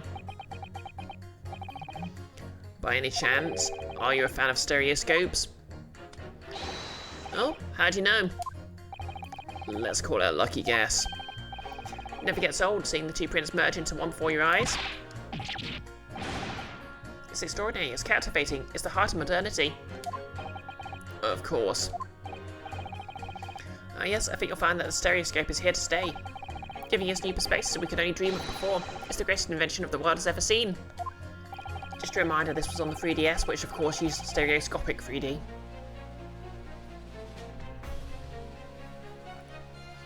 If only you could give me a new perspective on this case, I might agree with you. Oh, I've left it in there. I think it should be repercussions by now. Hold it! What exactly have you been muttering about all this time, sir? You keep talking about having left something somewhere or something like that. Oh, I'm so sorry, as you can probably tell, I'm a surgeon. A surgeon? That totally passed me by. Of course, people conducting surgery in this country aren't considered to be doctors, oh no. Yep, fun fact, in the UK at least, this is why surgeons are usually addressed as Mr. or Miss or Mrs. or what have you, instead of doctor, even though they still have to get medical degrees nowadays. Because traditionally a doctor would have been academically trained while a surgeon would have apprenticed. Even though me and my kind are at the forefront of medical science, the real brains in the field. So, what is it that you think you've left behind? Well, that's a little embarrassing to be honest. You see, I was operating on someone yesterday, standard thing, went in through the abdomen. But when I'd finished the procedure, I couldn't find my scalpel anywhere. What? Did he? Surely not. Exactly, surely not, say yourself. Don't you worry. Worrying, isn't it? That's what's been troubling me this whole time. Could I really have left my scalpel inside the fellow's belly? No, of course I couldn't. So there you have it. Like I said, a little embarrassing, really. And that's one way of putting it. The other is manslaughter. Well, technically it's medical malpractice. That's exactly my concern in seeing as this case appears to be all that's sewn up. I need to focus on trying to remember exactly what I've sewn up elsewhere. Now I'm sure I've made sure everything was back as it should be. Well, as sure as you can be without being sure. I'm sure you need to be more sure.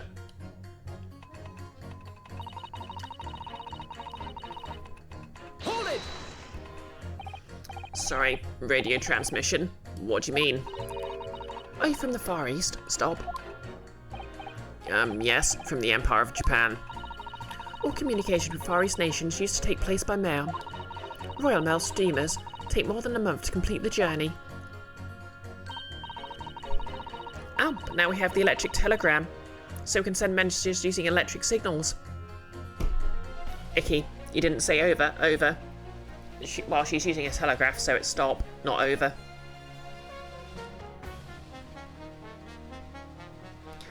Nerless, shames at some point.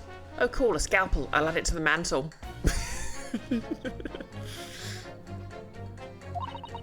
Thousands of miles of cables have been laid along the ocean beds, connecting the entire world. Thousands of miles of cable on the ocean bed. It makes my head hurt just thinking about it.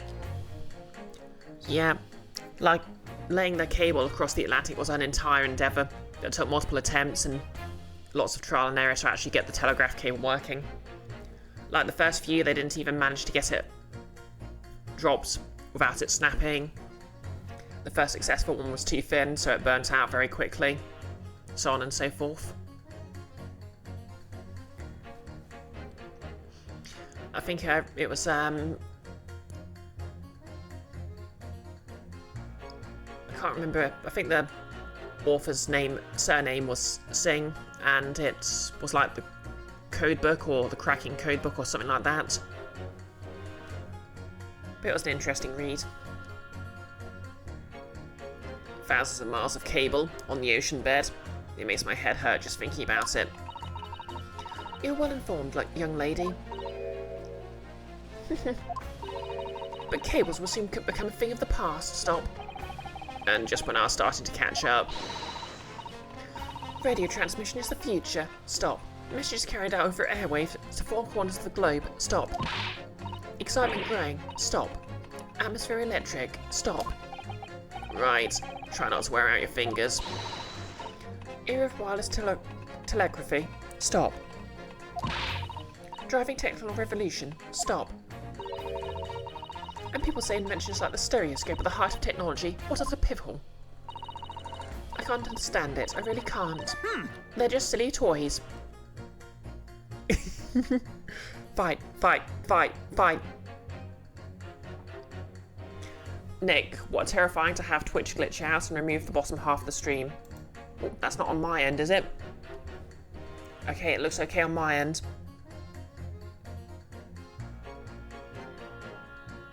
Oh, it's on your end. Icky seems fine where you are. Wow. I can't believe the data vampires ate half my screen. Or half of Nick's screen.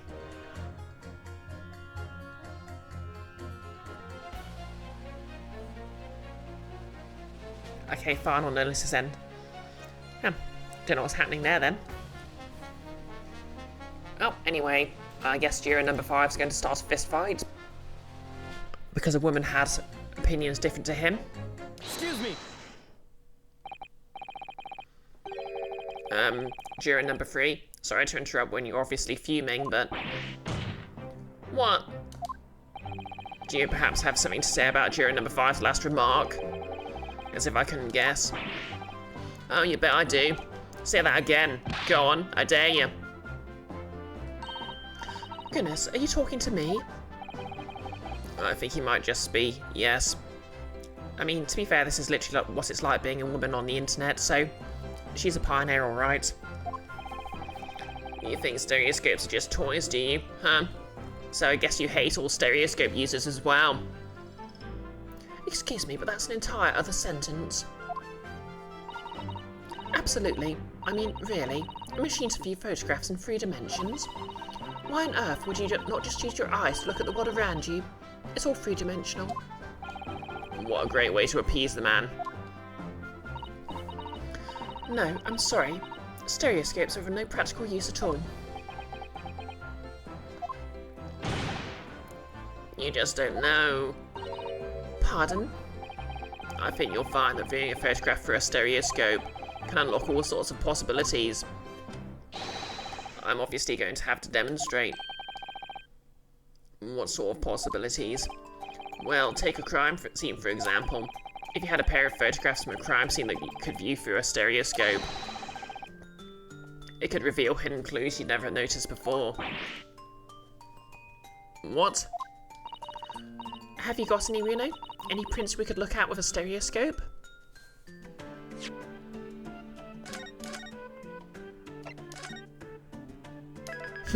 Exactly, Icky. Enhance. Zoom in.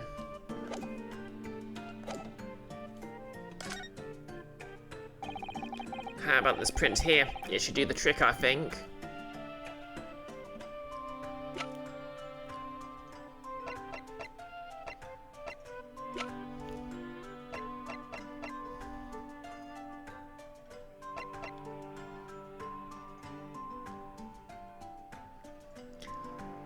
Take that!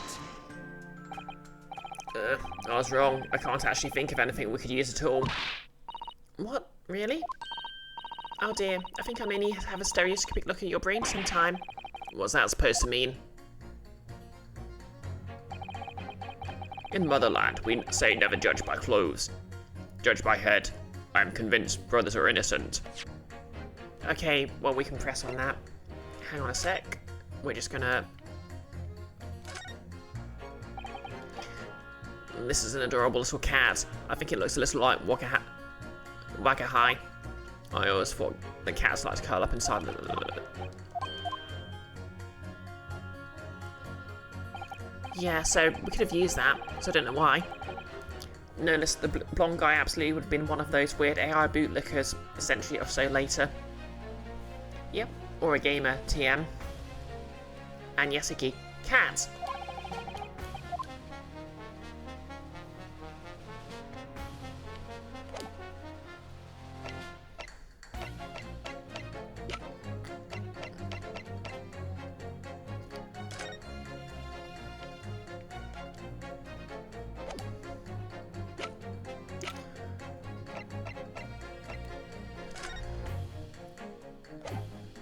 I guess at some point there's going to be a thing where, because there were two cameras, there will be a stereoscopic image. Anyway, let's talk to this guy again. Please tell me you're not Velen Bolshevik, the Russian revolutionary. Revolutionary? Ah, I believe there is such a rumor. It's just a rumor. As you'll see, I have unfortunate appearance. I look like vicious criminal.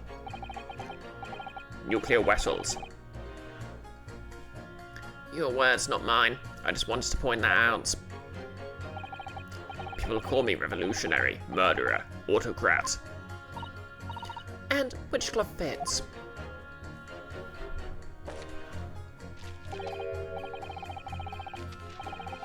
Icky. Nah, he's a sauntering revolutionary. Yeah, he takes his time. Good day. I am visiting London for sightseeing. I would like to take a bus to Crystal Tower, please. Right, that didn't sound staged at all. You'll forgive me for having my doubts. To be treated like a vicious criminal at all time is very painful. People do not realize. So I have much sympathies for these brothers. People say they are criminals, only because of how they look. The Skulkin brothers? Duh, maybe they went inside pawnbroker's shop. But they have done nothing wrong. That is all I wanted to say. The Skulkin brothers did nothing wrong that night. Alright, well first of all, that's one not so little misunderstanding I'll need to clear up straight away. Tell me something, Iris. What is it, Reno? The jurors are chosen at random from inhabitants of London town, aren't they? Yep, it's amazing, isn't it?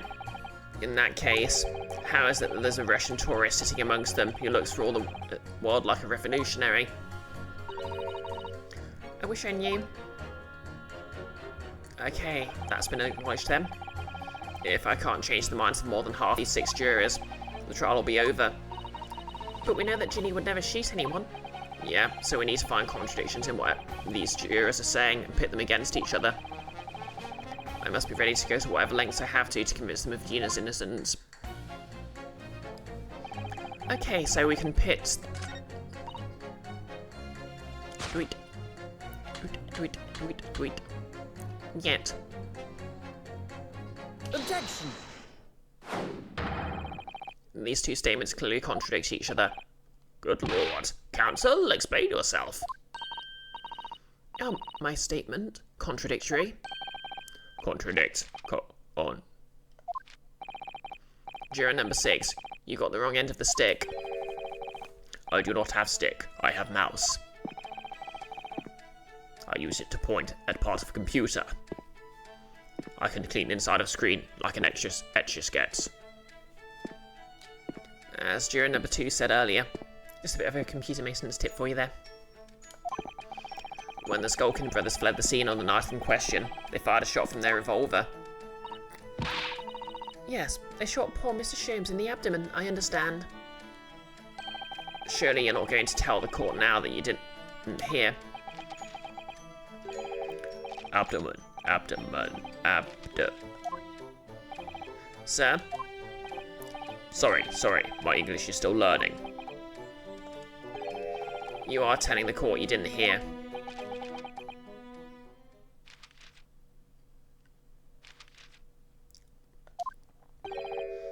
Forgive me, I did not hear. Customers gesturing to my mask at work. Here is word. Abdomen, part of person's body containing stomach and other vital organs. If this is what you mean, you should say in plain English. I am Russian, not a native speaker. You thought it was a good idea to let this man be on the jury again? No less, the abdomen. Sholmes 100% has a scalpel in him. Squeak.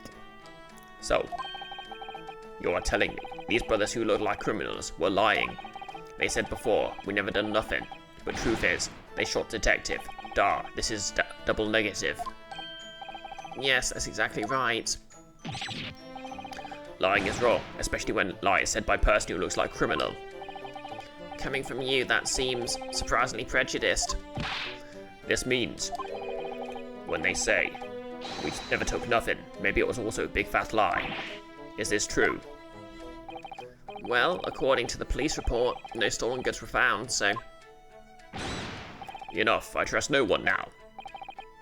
It's not the mouse's fault though, sir. I must see with open eyes. I must investigate crime scene myself. I'm afraid that won't be put. Yes, it is, Reno. Easily. Sorry. With the print from Hurley's red-handed recorder. If you compare the print that pictures Ginny and the next print from the half an hour later, you'll be able to see straight away if anything was taken or not. Cooey, Mr. Prosecutor. Tut. Calling on the prosecution in the middle of a summation examination of all times.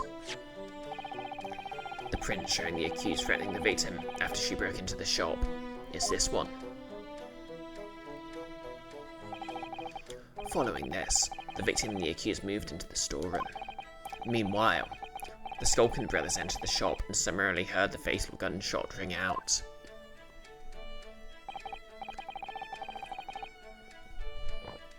Sadly, none of these events were captured on film. This is the print produced by the camera half an hour later, after the brothers' flight. So this was taken after Hurley was shot then? As far as I can tell, nothing has been taken. That does seem to be the case. I can't notice anything that's obviously missing in the second print. So, the brothers who look like criminals only told one lie. They shot a man, but they stole nothing. It would seem so, yes.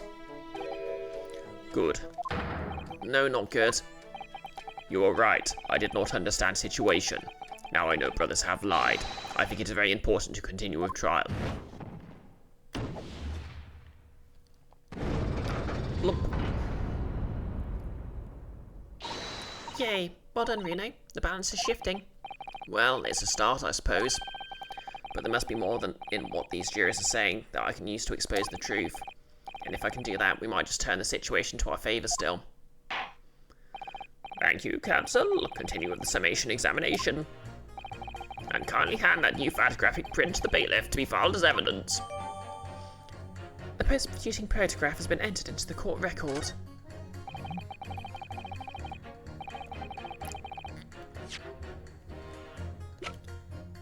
A photograph taken automatically by the red-handed recorder, showing the scene after the murder had taken place. Okay, I know what to do now. In Lake of Lies there are many dead fish. We must find truth, therefore I say, not guilty verdict. Okay, we'll try pressing her again. And then the guy will get mad.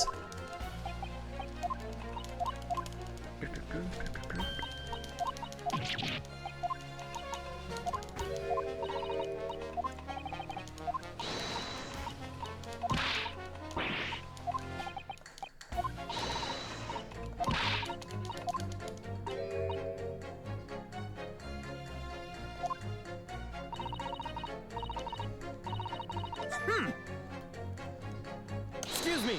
Okay, let's do this now.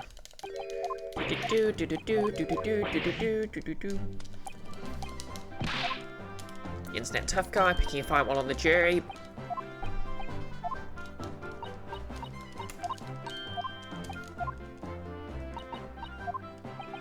Oh yeah, I should go into the court record and just double check.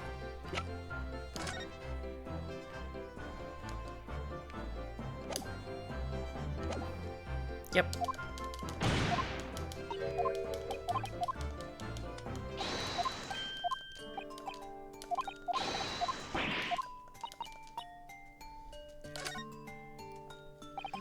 Okay. Let's see what happens. Take that! Right then, juror number 3. Are you saying you can do this with any 2 suitable photographic prints? Of course I can. Very well then. I'd like you to demonstrate. I'd be delighted to. Just give me one more print and I'll mace you all.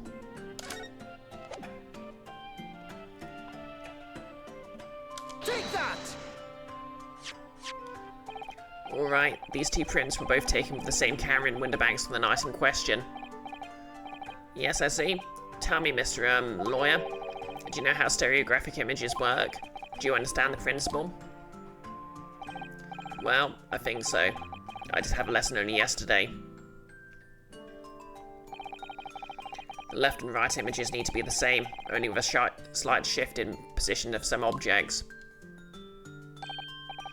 Then, when your brain merges the 2 images together inside your head, it notices the shift as if it were depth. Yes, exactly. It's that small shift between certain objects in the 2 pictures that's really important.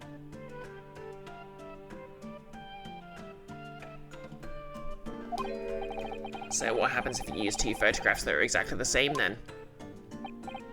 No, obviously that wouldn't work at all. Not for seeing the scene 3-dimensionally anyway. Oh. Of course, now I see. I think the young girl has discovered a secret. I have. Can you uncross your eyes before you tell me? No, any 2 prints taken by cameras that are next to each other. 2 pictures from the same camera shouldn't work. Unless it was moved to the... Yep. Have another look at these 2 pictures from Hurley's camera, Reno. Go on.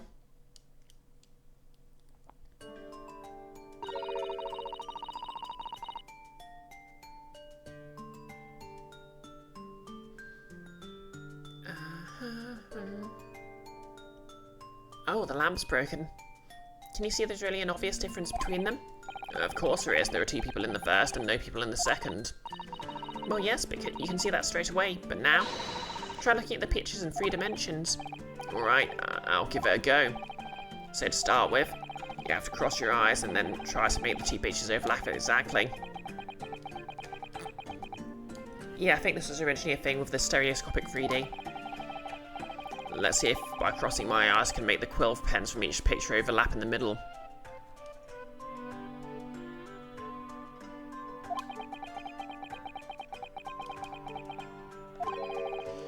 Wait.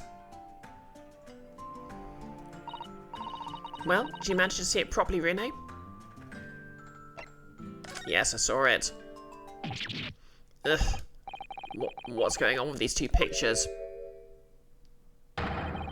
Some of the things on the counter, they sort of jump out at you.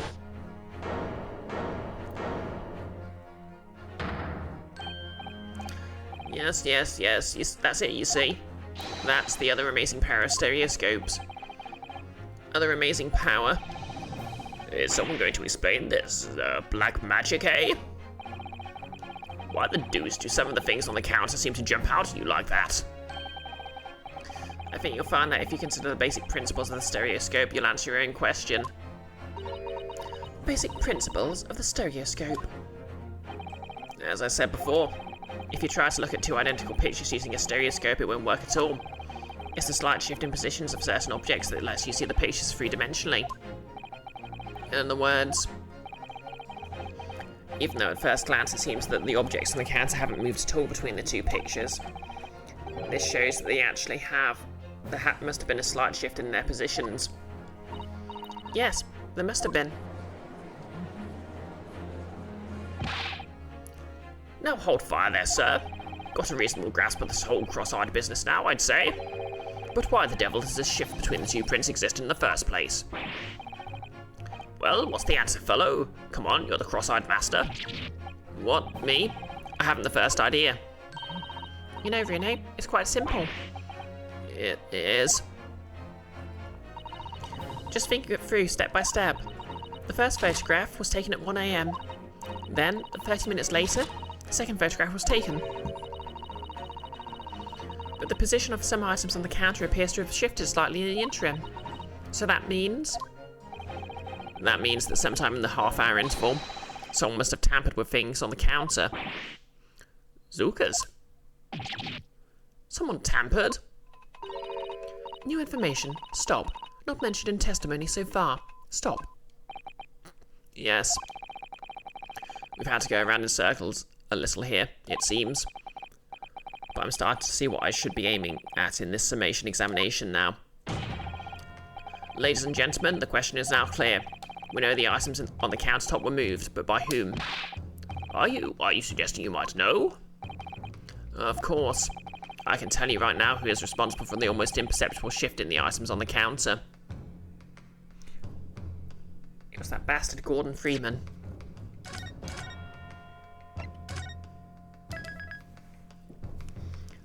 Half-Life has left an indelible impression on my brain, in case no one had noticed. After all these years of me making that joke. Exactly, Nellis. Quote number 287. Oh, hey, Dennis Hillier. Been a while. Eeny, meeny, miny, mo. Okay, who is responsible?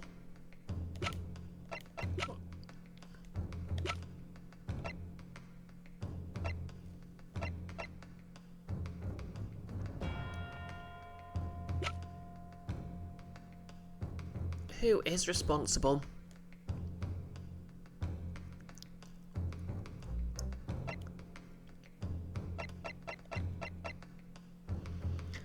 Dennis, Half-Life made a big impression on you, although you haven't revisited it since you played it in secondary school. I think I played it like a dozen times in when I was at university, but that's because it was installed on every computer for some reason. You bought Half-Life... Oh, sorry. Yeah, Half-Life 2, I mean. You bought Half-Life 2 in 2005 or so and you still haven't played it. I remember when it came out, it was the very heart of physics. Oh, you refused to create a Steam account. That makes sense. It was basically the killer app that convinced most people to install Steam. Notice Half-Life 2 made a big impression on you, but you never played 1. Yeah, Ravenholm is one of my favourite levels in any game ever. Full stop. And to be fair, it is the most memorable part of the entire game. Dennis, you've redeemed the code on the box now, though. Wild. Does it still work after all these years? Okay, it's got to be one of Take these two. that! It was the witnesses currently in the stand, the Skulkin brothers. Wait. This does not agree with what brothers said in testimony before. They said they did not even have time to pull dukes from Lucy lockets. My phrasebook says dukes is meaning hands, and Lucy lockets is meaning pockets.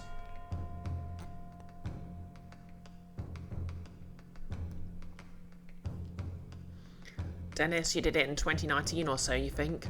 Oh, okay. Still quite a gap, though. But this is another lie. Is this what you are saying? Yes, I'm afraid so. Oh, hold on there a minute, you can't be sure of that. I quite agree. The accused is a common pick purse after all. It's perfectly possible that she went through the things on the desk to see what she might steal. I think that's unlikely. And why exactly? As you can see from this photographic print, the defendant was pointing a gun at the victim. It would seem, as my learned friend indicated, that she was coercing Mr. Winterbank to open the storeroom door. In other words, Miss Lestrade's interest lay within the storeroom, not in the main shop, giving her no reason to touch anything on the counter. All of which points to one thing. The Skulkin brothers have omitted key facts in their testimony. But the accused is a pick purse. Common gutter's trash. Why look any further for the wrongdoer here? Because the Skulkin brothers are thieves, madam. No better, in fact worse, than a pick purse. I believe these brothers were looking for something on the victim's counter that night. Nullis, in your opinion, Half-Life 2 probably holds up. Yeah, maybe I should stream Half-Life 2 myself at some point. Ladies and gentlemen of the jury, if you condemn the defendant on the grounds that she's a pickpocket, would it not be at least right and proper to thoroughly scrutinise testimony given against her by two thieves? Well said. I, for one, would like to hear more from that shady pair. Did you just headbutt them?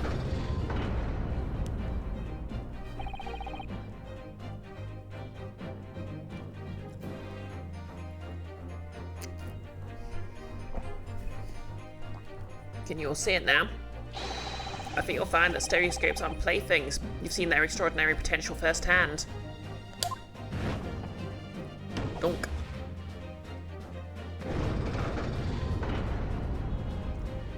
Kiara, boyfriend tried to get you to play Half-Life 1, Life 1, but you're not interested in playing co-op games at all. Half-Life 1 isn't a co-op game. I mean, to be fair, there was a PlayStation port of Half-Life with a co-op campaign called Half-Life Decay,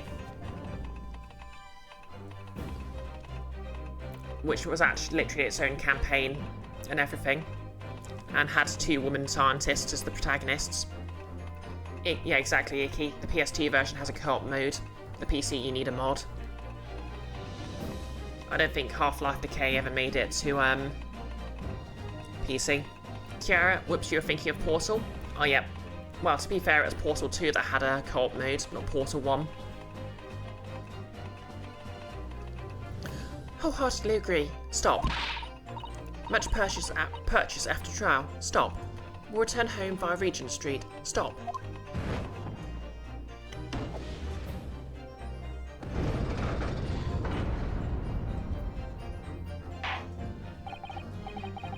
Kind of interesting, actually, because in the orange box, I believe the only, Team Fortress 2 was specifically included so there'd be some multiplayer content on there, because neither Portal nor any of the Half-Life 2 expansions or anything else on there had any co-op on it. Actually, that's not true, because Half-Life 2 did have Half-Life Deathmatch, which was actually a fun time because you could play with the gravity gun. So it was the only sort of multiplayer FPS where you could get killed by radiators. Like, radiators were the meta.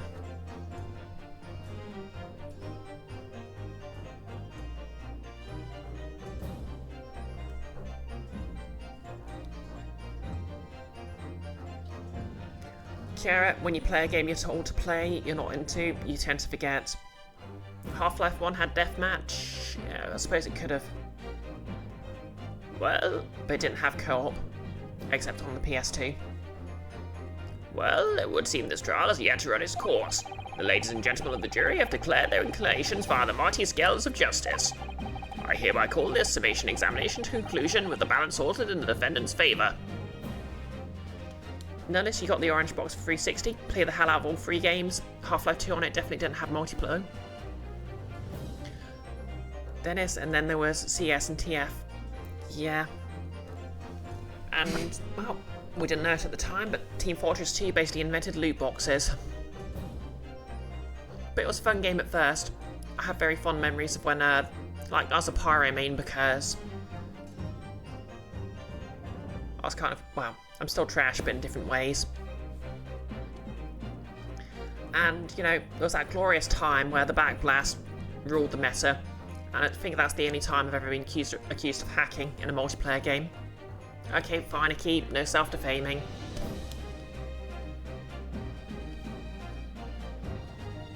Kiera, never played Half-Life games, barely played Portal, currently playing Dragon Age Veilguard. Oh yeah, how are you enjoying that?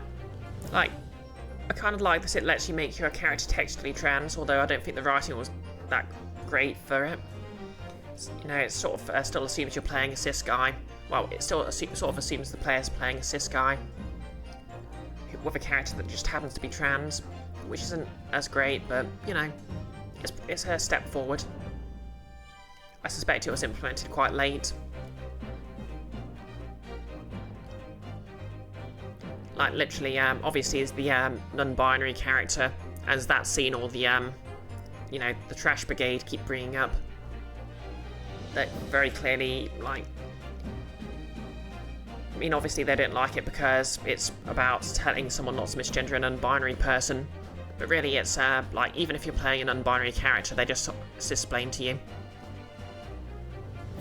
Notice you maintain that the never updated orange box version of TF2 was a perfect game, or at least probably better than the PC version. Yeah, I mean, the original unmodified version of TF2 holds up pretty well. And to be honest, I don't care for the current version of TF2, if only because it's impossible to find a server that's not just a den of bots and hackers. Dennis, discounting the nerd seas, a lot of people were still lukewarm on it. Yeah, it's not the strongest entry in the Dragon Age series. Although, to be fair, maybe when the next iteration comes along, it'll be remembered more fondly, because that's what seemed to happen to all the previous entries.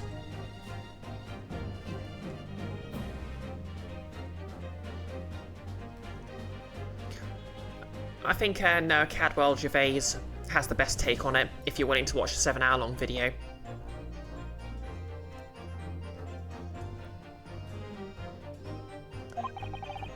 Two lean to guilty, 4 lean to not guilty. Accordingly, the jury is without consensus. And I order this trial to continue. Yay, well done. Oh, by the way, What? you should hold on to this, Reno. You never know what might come in useful. Twice in one trial will be unusual, surely, but alright.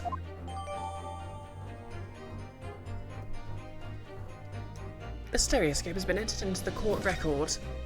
Oop, accidentally skipped through that. A fold-up device that allows anyone to enjoy seeing things in 3 dimensions simply by looking through the eyepieces. Let's examine it. Icky, you've only technically watched Noah's DA video in its entirety because you fall asleep to it. I usually let his videos and other long ones run while I'm doing something else. Dennis, you should finish watching his Lincoln Highway video. What you watched was really good. Oh yeah, I absolutely loved his Fallout travelogue, but I also enjoyed his other travelogue videos. To be fair, he's got a very relaxing voice to listen to, so it's fair to fall asleep. You have to pop your 2 prints in here to start with, you see. And then when you look through the eyepieces, you can see the image in 3 dimensions. The important thing to get right is the position of the 2 prints. I don't know who came up with the idea of a stereoscope, but it's really quite fascinating. Yep, just a reminder. This was first released on the 3DS, which has stereoscopic 3D, which is why they're going on about stereoscopes. Oh, look at that. It's totally changed shape, just from one little button press. To be fair, I'd absolutely love something that sort of pops into a different shape like that, regardless of what it does. Icky, it's fun to have this travelogue history lesson, only for it to be interrupted by a bit about it letting a cow pee on the road in front of him. You get comedy whiplash from that, but it was a great moment. Yeah, I think my favourite part of the sort of Fallout one is when he basically sneaks into the I think it's the MIT campus, which the institute was based on, and he basically gets drunk and he basically talks about how he stuck in onto the campus while drunk. It makes more sense in context, I assure you, but that is literally what happened. Well, that's what the button's for, you know. You're just like Hurley. You boys love pressing buttons, don't you? Especially if you don't know what they do.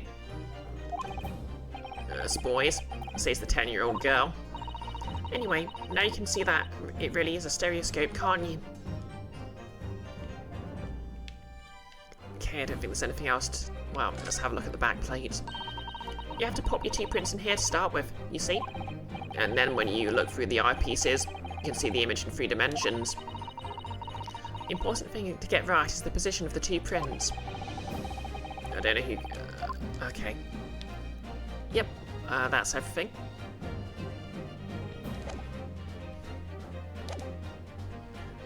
Lord Van Zykes, you will instruct the witnesses that the court demands additional testimony from them. I'm sure it won't spoil the bouquet to do so, my lord.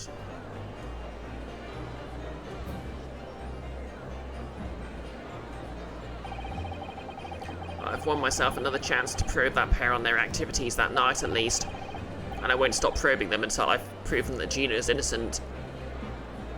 Phrasing, Rhinos K. Phrasing.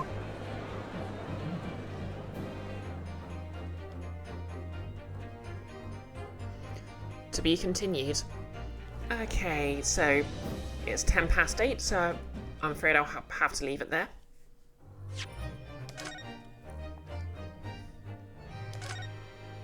As I said earlier today, Monday stream might have to make short because I've basically had to cover a shift first thing on Tuesday. Basically, a colleague resigned for various reasons.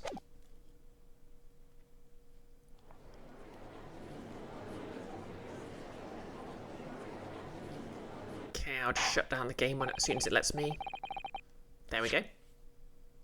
But, you know, I'm a fool, a chair, and a clown, so I'm probably still going to cosplay a tiefling. I'll be in the back at work, so it's not like I'm going to have to worry about a bit of purple paint here and there. Notice the alien craze in the 60s, 70s did so much to the word probe. It's true. Kiara says, of that, what a time. Icky, amazing how fast you can get through the games when the voices trademark aren't interrupting. Yeah. I mean, I've literally, streamed the entire original trilogy myself. Although I think it took me quite a while because it was just short streams on Fridays before D&D. But yeah, let's find someone to raid out. So we've got the Bunyip Man doing art, animation apparently. Nurse streaming some Minecraft.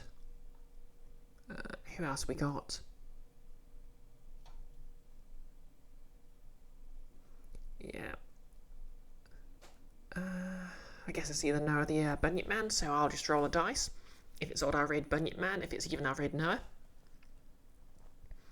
Icky, you wouldn't trade that dynamic for the 3 of us getting through the game faster. Yeah, I do enjoy my time streaming with those 2. Even if we do clearly bring out the worst in one another. But yeah, the dice says it's a 6. So I guess we're raiding Noah.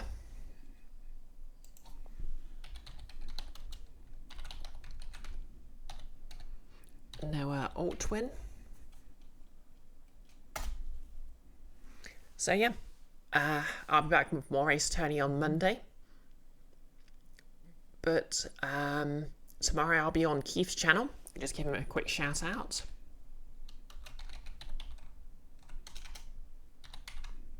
So that's Kane SD, Kayn SD. For more Lancer. My character had her mech blown up in the last session, so we'll see what the consequences of that are.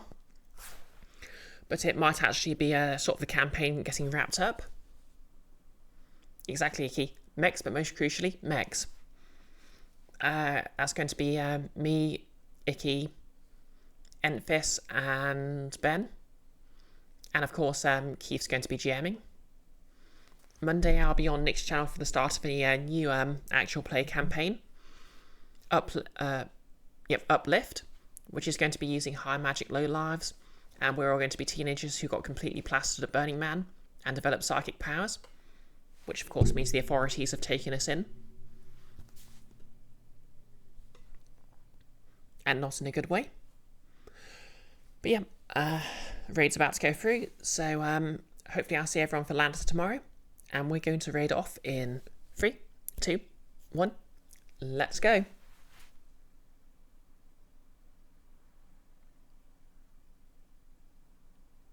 And if you're watching on YouTube, you're still my favourites. Like, comment and subscribe. And post your favourite mech in the chat.